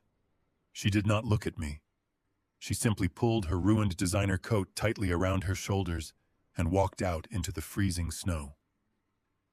Patricia followed closely behind her, her head bowed in absolute silent defeat. I watched them trudge down the icy driveway toward their luxury car, a vehicle they no longer truly owned, stepping out into a world where their names were no longer synonymous with power, but with public disgrace. I closed the heavy wooden door behind them, securing the lock with a solid, satisfying click, and finally returned to the peaceful, quiet warmth of my Christmas morning. Formatted precisely, the equation of my life was finally balanced. The heavy leather portfolio rested on the coffee table like a gravestone marking the absolute death of their arrogance. The crushing weight of my financial dominion had completely paralyzed them, stripping away the last remaining shreds of their fabricated superiority. The dramatic transformation in their demeanor was immediate and pathetic to witness. The ferocious anger that had propelled them through my front door evaporated into thin air, replaced instantly by the suffocating panic of a predator that suddenly finds itself caught in a steel trap. They had come here to bully a weak, discarded old man into submission. Instead, they had collided with a fortress of wealth and power they could not even begin to comprehend. Megan was the first to pivot. The aggressive, shrieking socialite vanished, and in her place she summoned the desperate, weeping ghost of the little girl I had once raised. She collapsed onto the floor, her ruined designer gown pooling around her knees, and crawled forward until her trembling hands gripped the fabric of my trousers. She looked up at me through a thick veil of smeared mascara and genuine, terrified tears.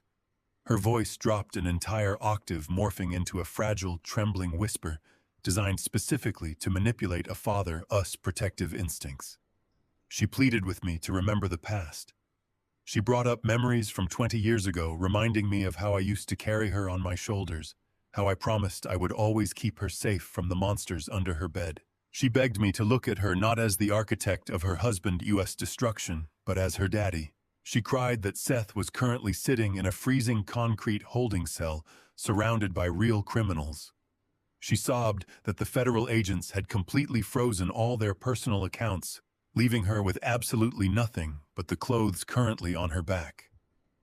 She begged me to open that leather portfolio and transfer just a fraction of my hidden wealth to secure Seth us bail.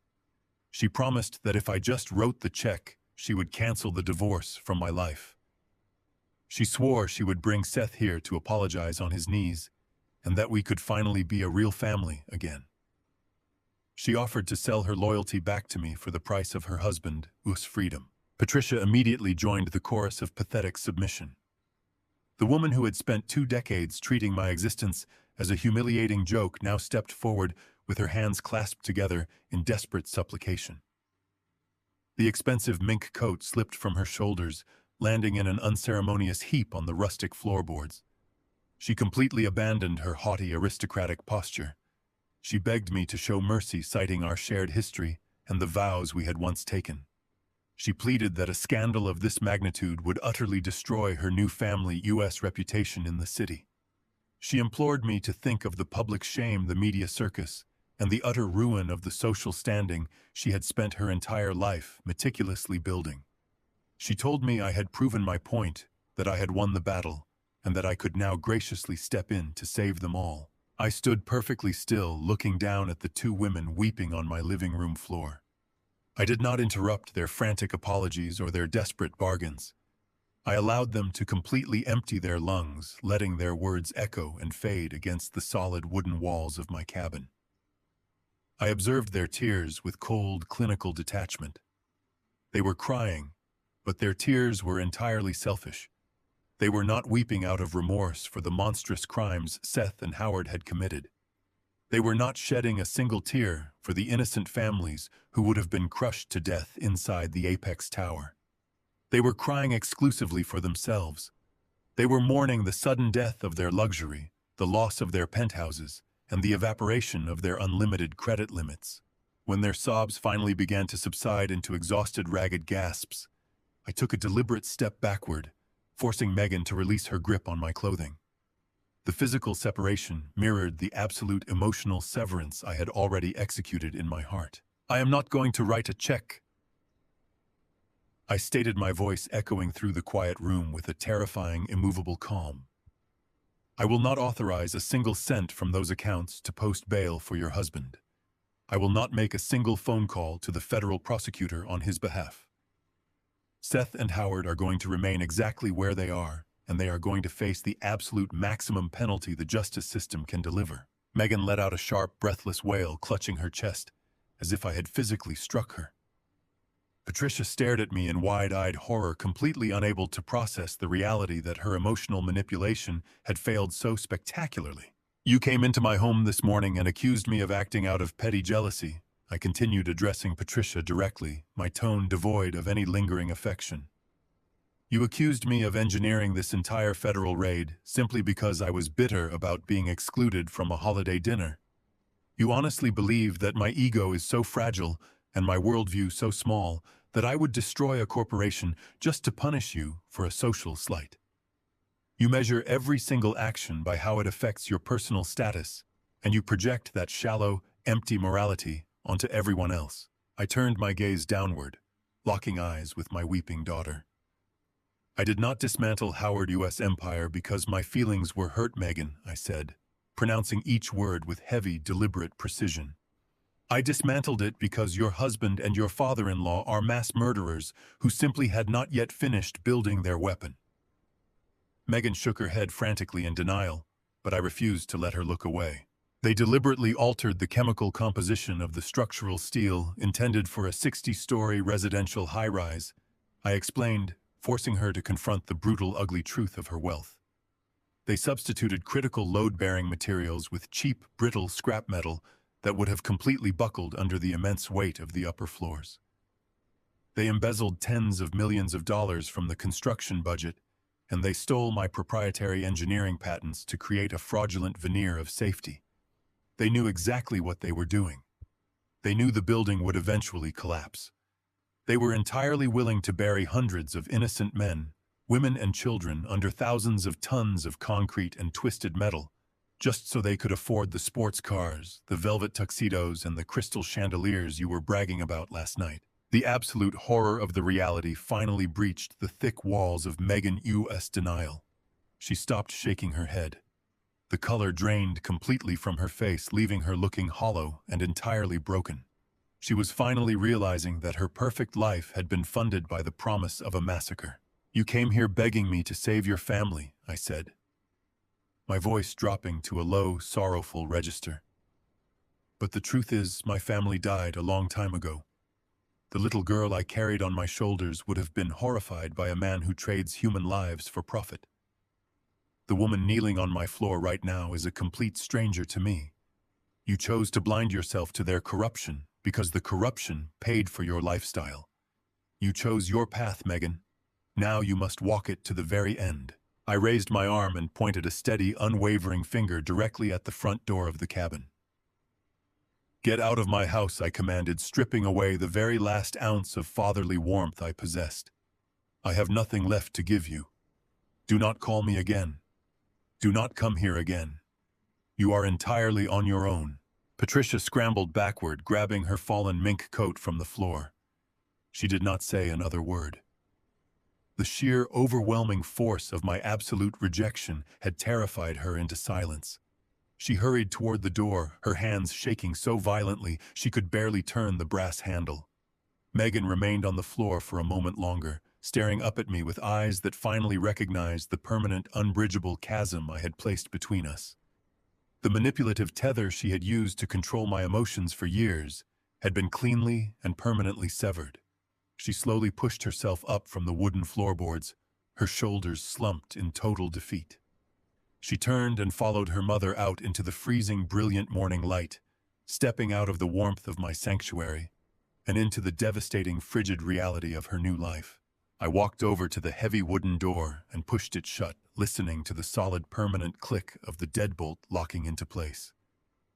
Outside, the engine of their luxury sedan roared to life, its tires spinning frantically against the ice as they retreated back toward the city to face their absolute ruin.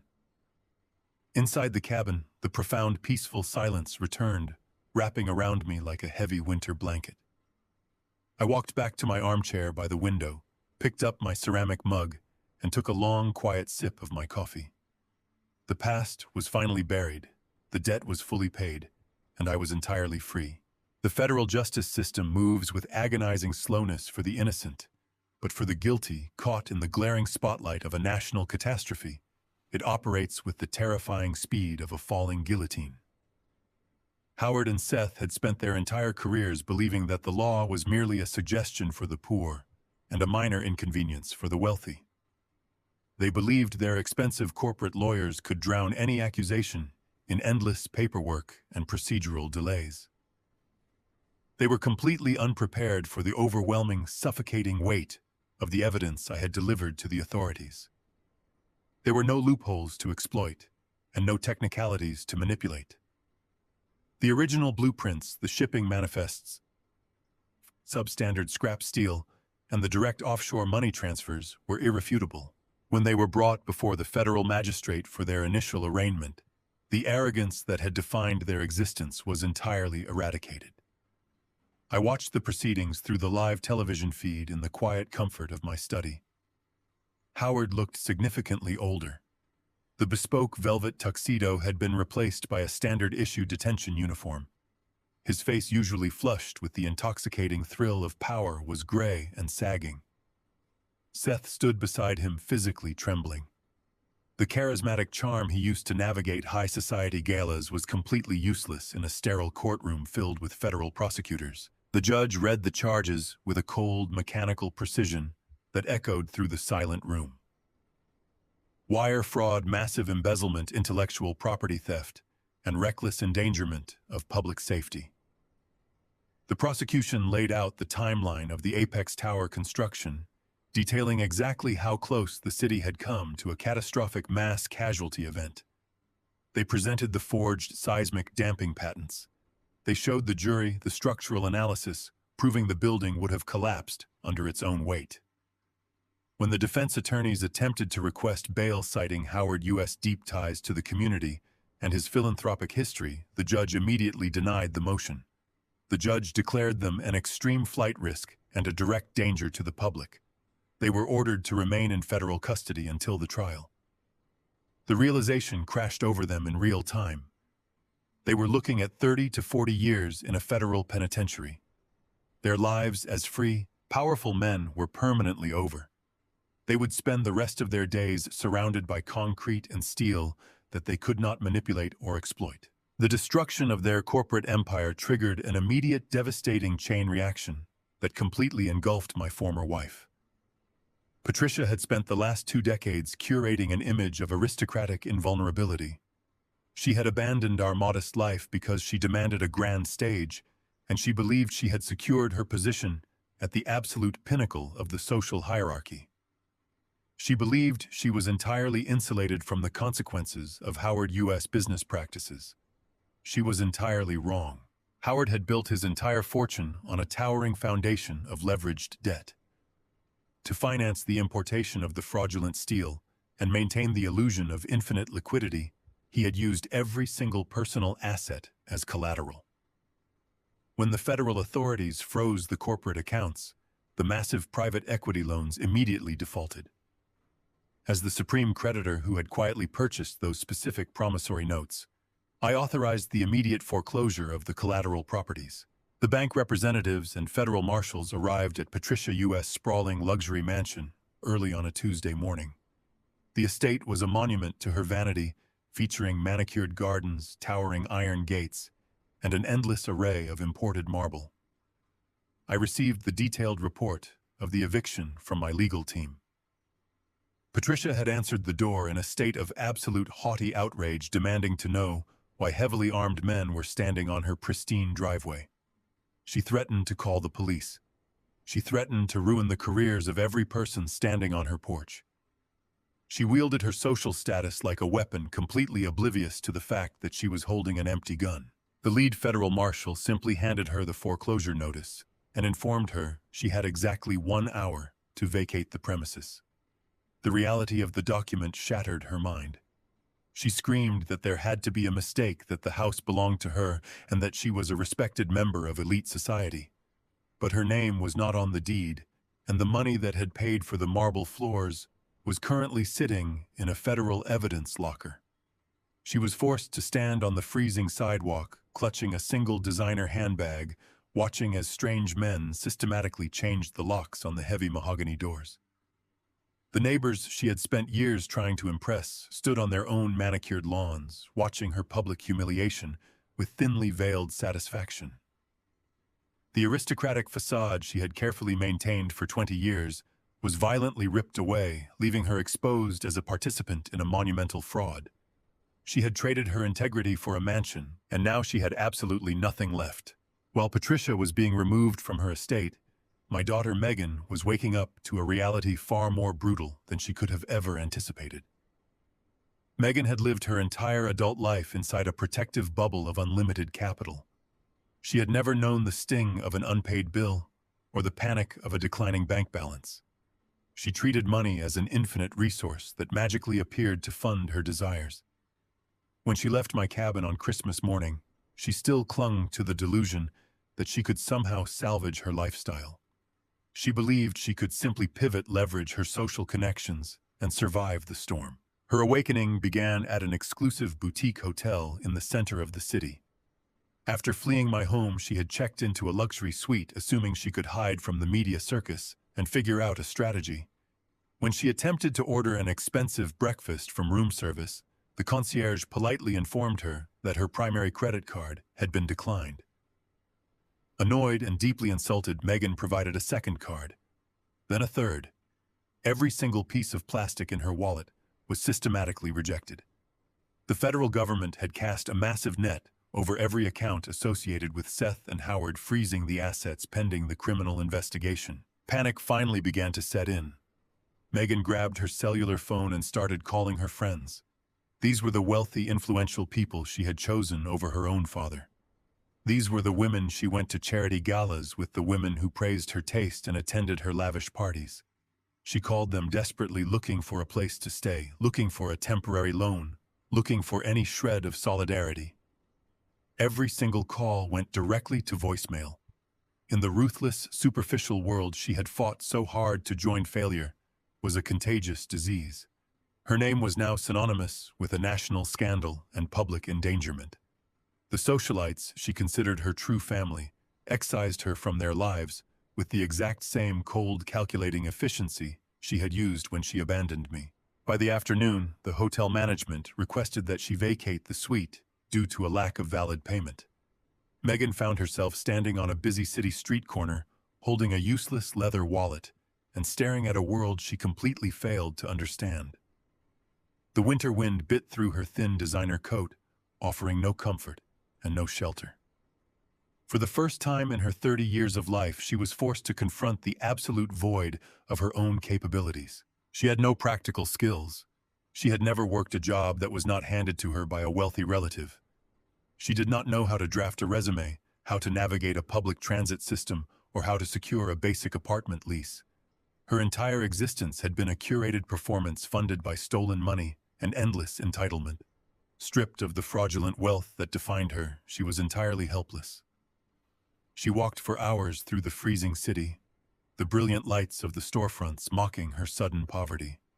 She looked at the ordinary people passing her on the sidewalk, people she had spent her life looking down upon, and realized with crushing clarity that every single one of them was infinitely more equipped to survive than she was. I sat in the quiet warmth of my study, reading the finalized legal briefings regarding the foreclosure and the frozen accounts.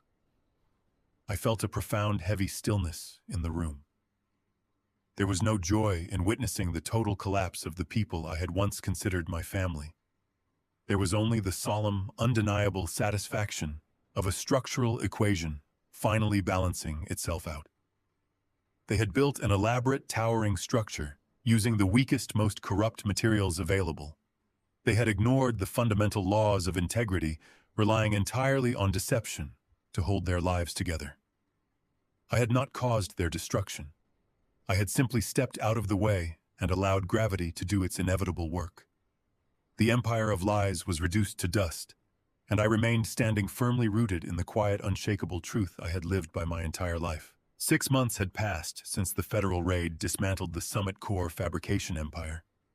The heavy winter snow had long since melted away, leaving behind the vibrant green foliage of early summer across my property. I had settled into a profound and quiet rhythm. The media circus surrounding the collapse of Howard U.S. Company had reached a fever pitch, but I remained entirely insulated in my cabin. I knew exactly where Megan was. I had not abandoned her to the wolves without keeping a distant and silent watch. She was no longer residing in a luxury penthouse overlooking the city skyline. She was renting a tiny studio apartment in a working-class neighborhood on the far industrial edge of the city.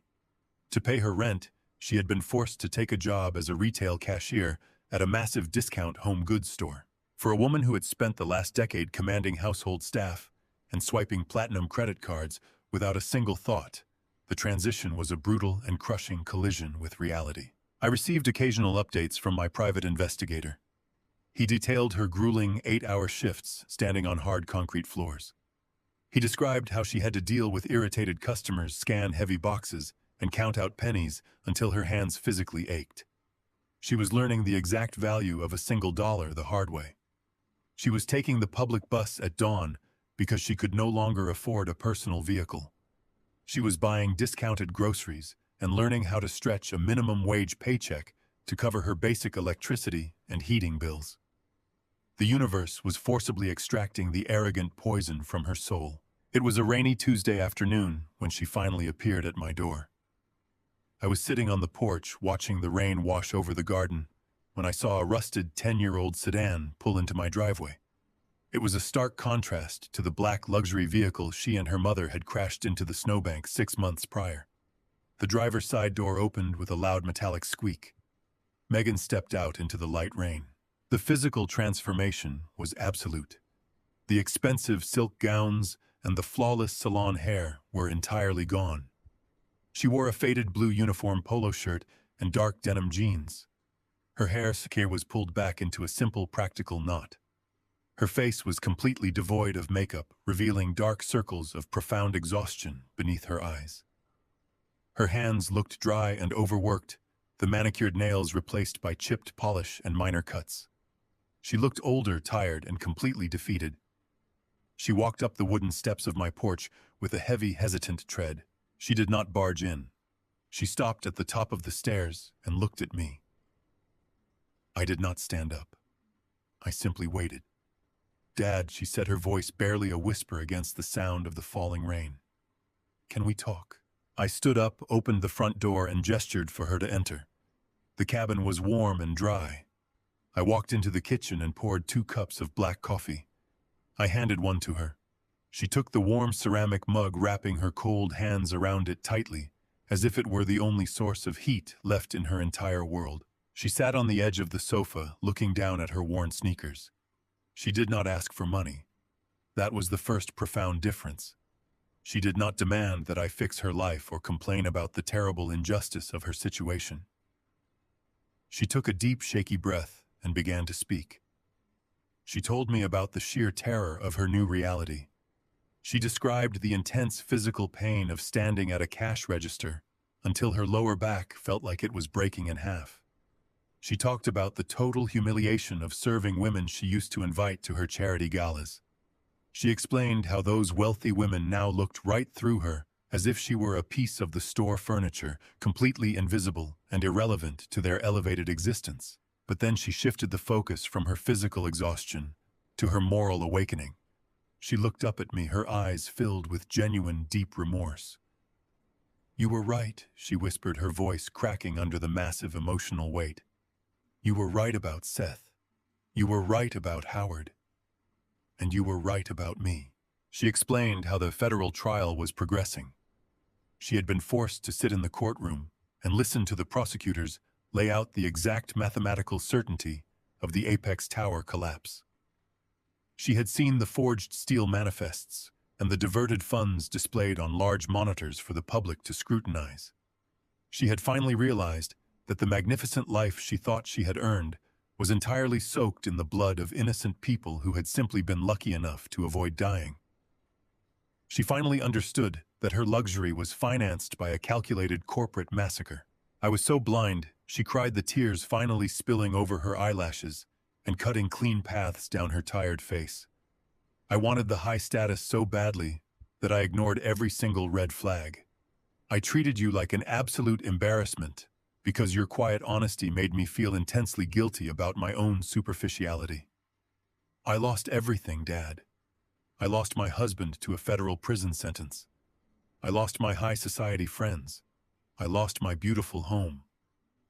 But the worst part is realizing I completely deserved to lose it all. I listened to her pour out her heart. I did not interrupt. I let the silence hang in the air after she finished speaking, allowing the heavy weight of her confession to settle permanently into the room. I felt a deep ache in my chest, a profound parental sorrow for the pain she was enduring, but I also recognized the absolute necessity of this pain. The fire she was currently walking through was the only thing capable of burning away the toxic entitlement that had poisoned her soul for a decade. "You did not come here to ask for a check," I stated, keeping my voice perfectly level and calm. "No," she replied quickly, shaking her head to emphasize the point. "I do not want your money. I just want to know if you can ever forgive me. I want to know if I still have a father in this world." I took a slow, deliberate sip of my coffee.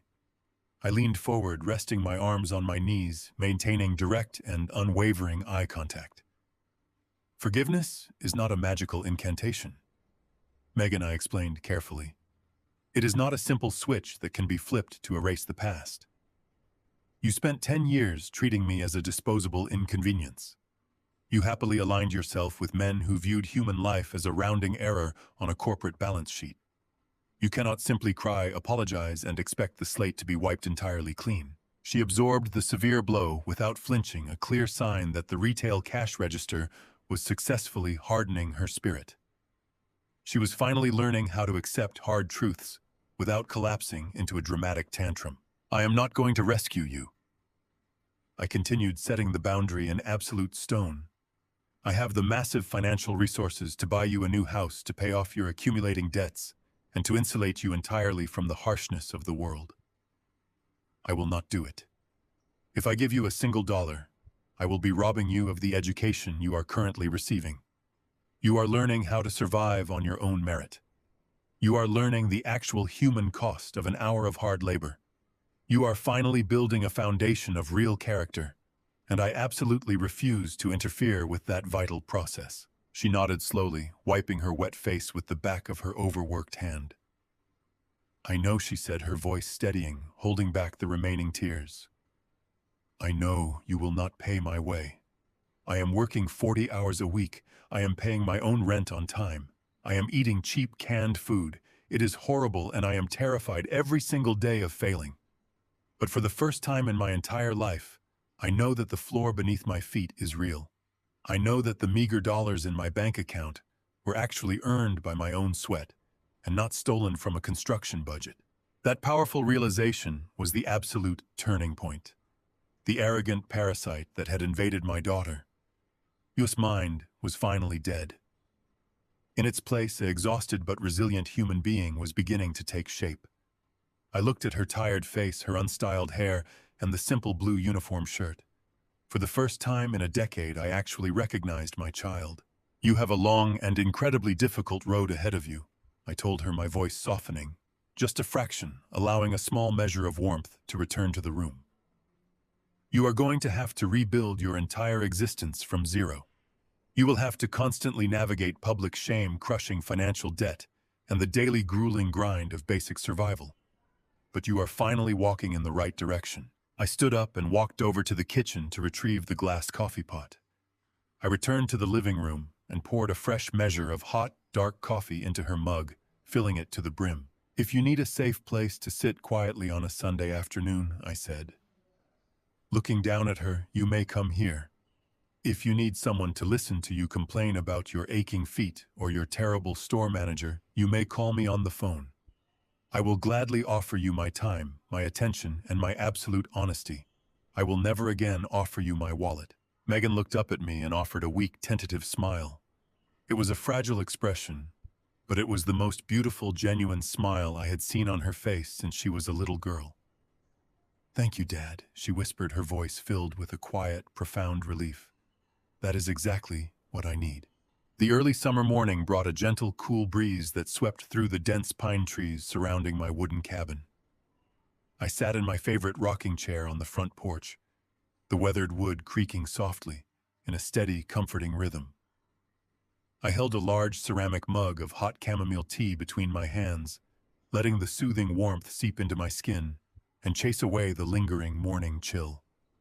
The air smelled of damp earth, blooming wildflowers, and fresh pine needles. It was a pure, uncomplicated scent that stood in stark contrast to the sterile, heavily perfumed atmospheres of the luxury penthouses I had forcefully dismantled. For the first time in an incredibly long time, my mind was entirely quiet. The constant gnawing anxiety that had plagued me for months, the heavy burden of keeping a catastrophic secret, was completely gone.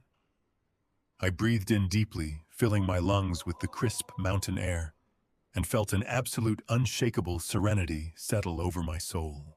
Just inside the open living room window, my small television set was turned on. The volume was kept low enough not to disturb the natural symphony of the forest, but loud enough for me to hear the breaking news broadcast. Today was a historic day for the city. The screen displayed a live, high-definition aerial shot of the Apex Tower.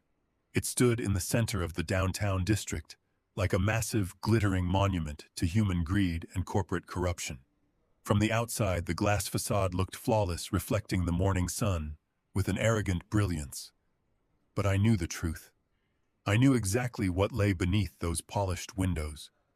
I knew the steel skeleton was frail, brittle, and inherently compromised. I knew that the entire structure was a lethal trap waiting to collapse under its own monumental weight. The news anchor spoke with a solemn, reverent tone, detailing the unprecedented federal mandate that had led to this exact moment. Because the structural integrity of the tower had been fatally compromised by Howard and Seth utilizing substandard scrap metal, the city engineers had determined that the building could not be saved. It could not be retrofitted, and it could not be reinforced. The foundation was poisoned, and the core was utterly rotten. It had to be completely erased. I watched as the countdown began at the bottom of the screen. 10, 9, 8. I took a slow sip of my tea, feeling the warm liquid soothe my throat. 3, 2, 1. A series of rapid, bright flashes erupted from the base of the tower, followed immediately by thick plumes of gray dust shooting outward from the lower floors.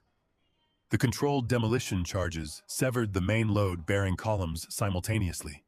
For a fraction of a second, the massive skyscraper seemed to hang suspended in midair, defying gravity through sheer willpower. And then it simply surrendered. The apex tower folded inward upon itself, cascading downward in a terrifying, spectacular display of sheer kinetic energy. Floor after floor pancaked with a devastating rhythm, the brilliant glass shattering into millions of tiny, meaningless fragments. A massive, billowing cloud of pulverized concrete and steel rose high into the city sky, completely swallowing the surrounding blocks. The physical destruction of the building was an exact, literal mirror of what I had done to the corporate empire and the superficial reality my former family had worshipped. They had attempted to build an immense, imposing structure on a foundation of lies, theft, and absolute moral rot. As a structural engineer, I have known my entire life that the laws of physics are completely unforgiving. You cannot cheat a mathematical equation. You cannot negotiate with gravity, and you cannot bribe the wind. A building must transfer its load seamlessly into the earth.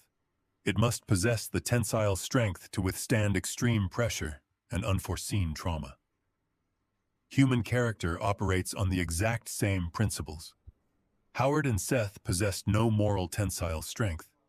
When the intense pressure of the federal investigation applied stress to their lives, their brittle, corrupt foundation immediately shattered.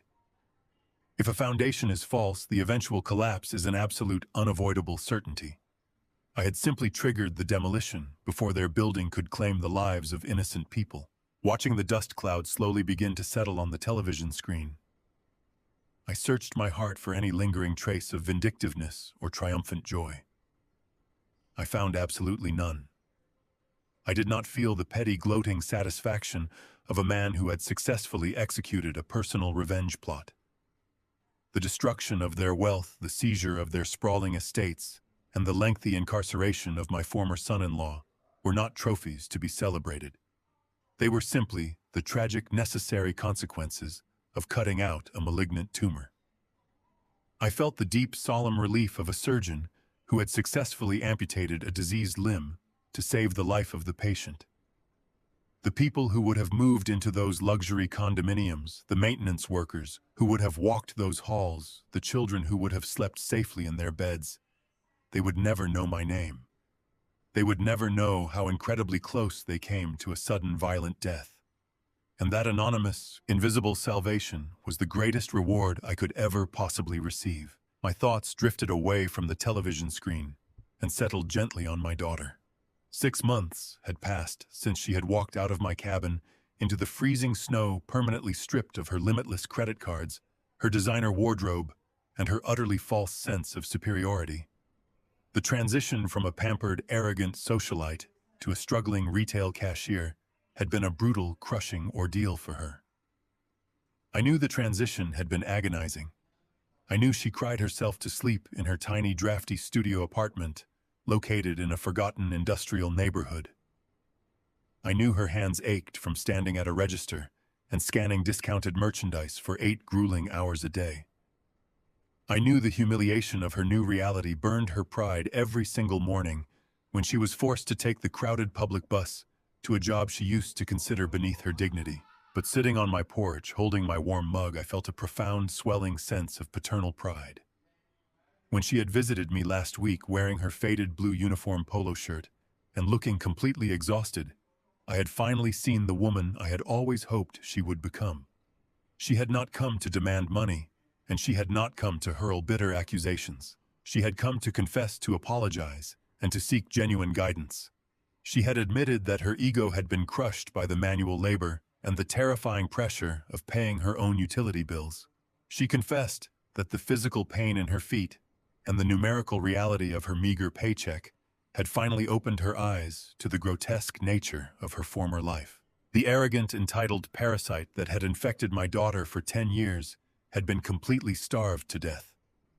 In its place, a resilient, honest human being was finally beginning to take root. By destroying her fraudulent fortune, I had not ruined her life. I had saved it. I had forced her to strip away the rotten, hollow framework of her existence and touch the solid, unforgiving ground of reality. She was finally learning the true heavy weight of a single dollar earned through honest, agonizing sweat. She was learning that human dignity does not come from the luxury label stitched into a handbag or the zip code of a penthouse apartment. She was learning that true dignity comes from the quiet, unglamorous satisfaction of surviving on your own merit and paying your own way without exploiting a single living soul. I had refused to give her a financial lifeline during that visit.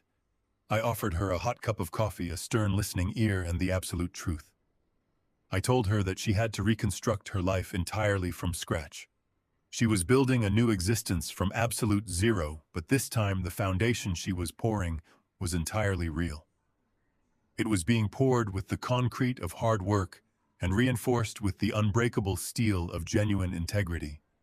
She was enduring the stress test of poverty, and she was proving that she possessed the strength to survive it. She was finally becoming a person I could deeply respect. Patricia, conversely, had completely failed the stress test. My former wife was currently living in a cramped, rented room, spending her days writing bitter, venomous letters to former society friends who entirely ignored her existence. She refused to accept any personal responsibility for her downfall. She remained trapped in a perpetual cycle of victimhood, unable to comprehend that her worship of money had been the very mechanism of her destruction. She was trying to build a new life on the exact same rotten foundation of superficiality, and she would continually collapse under her own weight. I felt a fleeting moment of pity for her, but I quickly let it blow away in the mountain breeze. Some people simply refuse to learn the mechanics of a stable life. I looked back at the television screen inside the cabin window. The thick dust had finally cleared over the downtown district, revealing a massive empty crater where the monument to corporate greed had once stood. The news anchor was now reporting that the city had already selected a new highly reputable construction firm to clear the debris and begin rebuilding the site from the ground up. This time, the municipal inspectors would examine every single piece of graded steel. This time, the structural engineers would ensure the load-bearing columns were perfectly calibrated. This time, the building would stand tall, strong, and completely safe. It would be a magnificent structure capable of weathering any massive storm or seismic event because it was going to be built the right way. I smiled, a small, quiet expression of pure contentment. I raised my ceramic mug and took one final lingering sip of the warm tea. The forest around me hummed with the beautiful, ordinary sounds of life. The birds were singing in the high pine branches, and the wind was rustling gently through the green leaves. The past was entirely demolished. The toxic debris had been cleared away, and the ground beneath our feet was finally solid enough to support a beautiful, enduring future. The story demonstrates that true strength and character can never be purchased with stolen wealth or fabricated social status. A life built upon lies and the exploitation of others will inevitably collapse when subjected to the harsh pressures of reality. Genuine redemption requires accepting full accountability for our actions and enduring the painful, necessary process of rebuilding our lives through honest labor.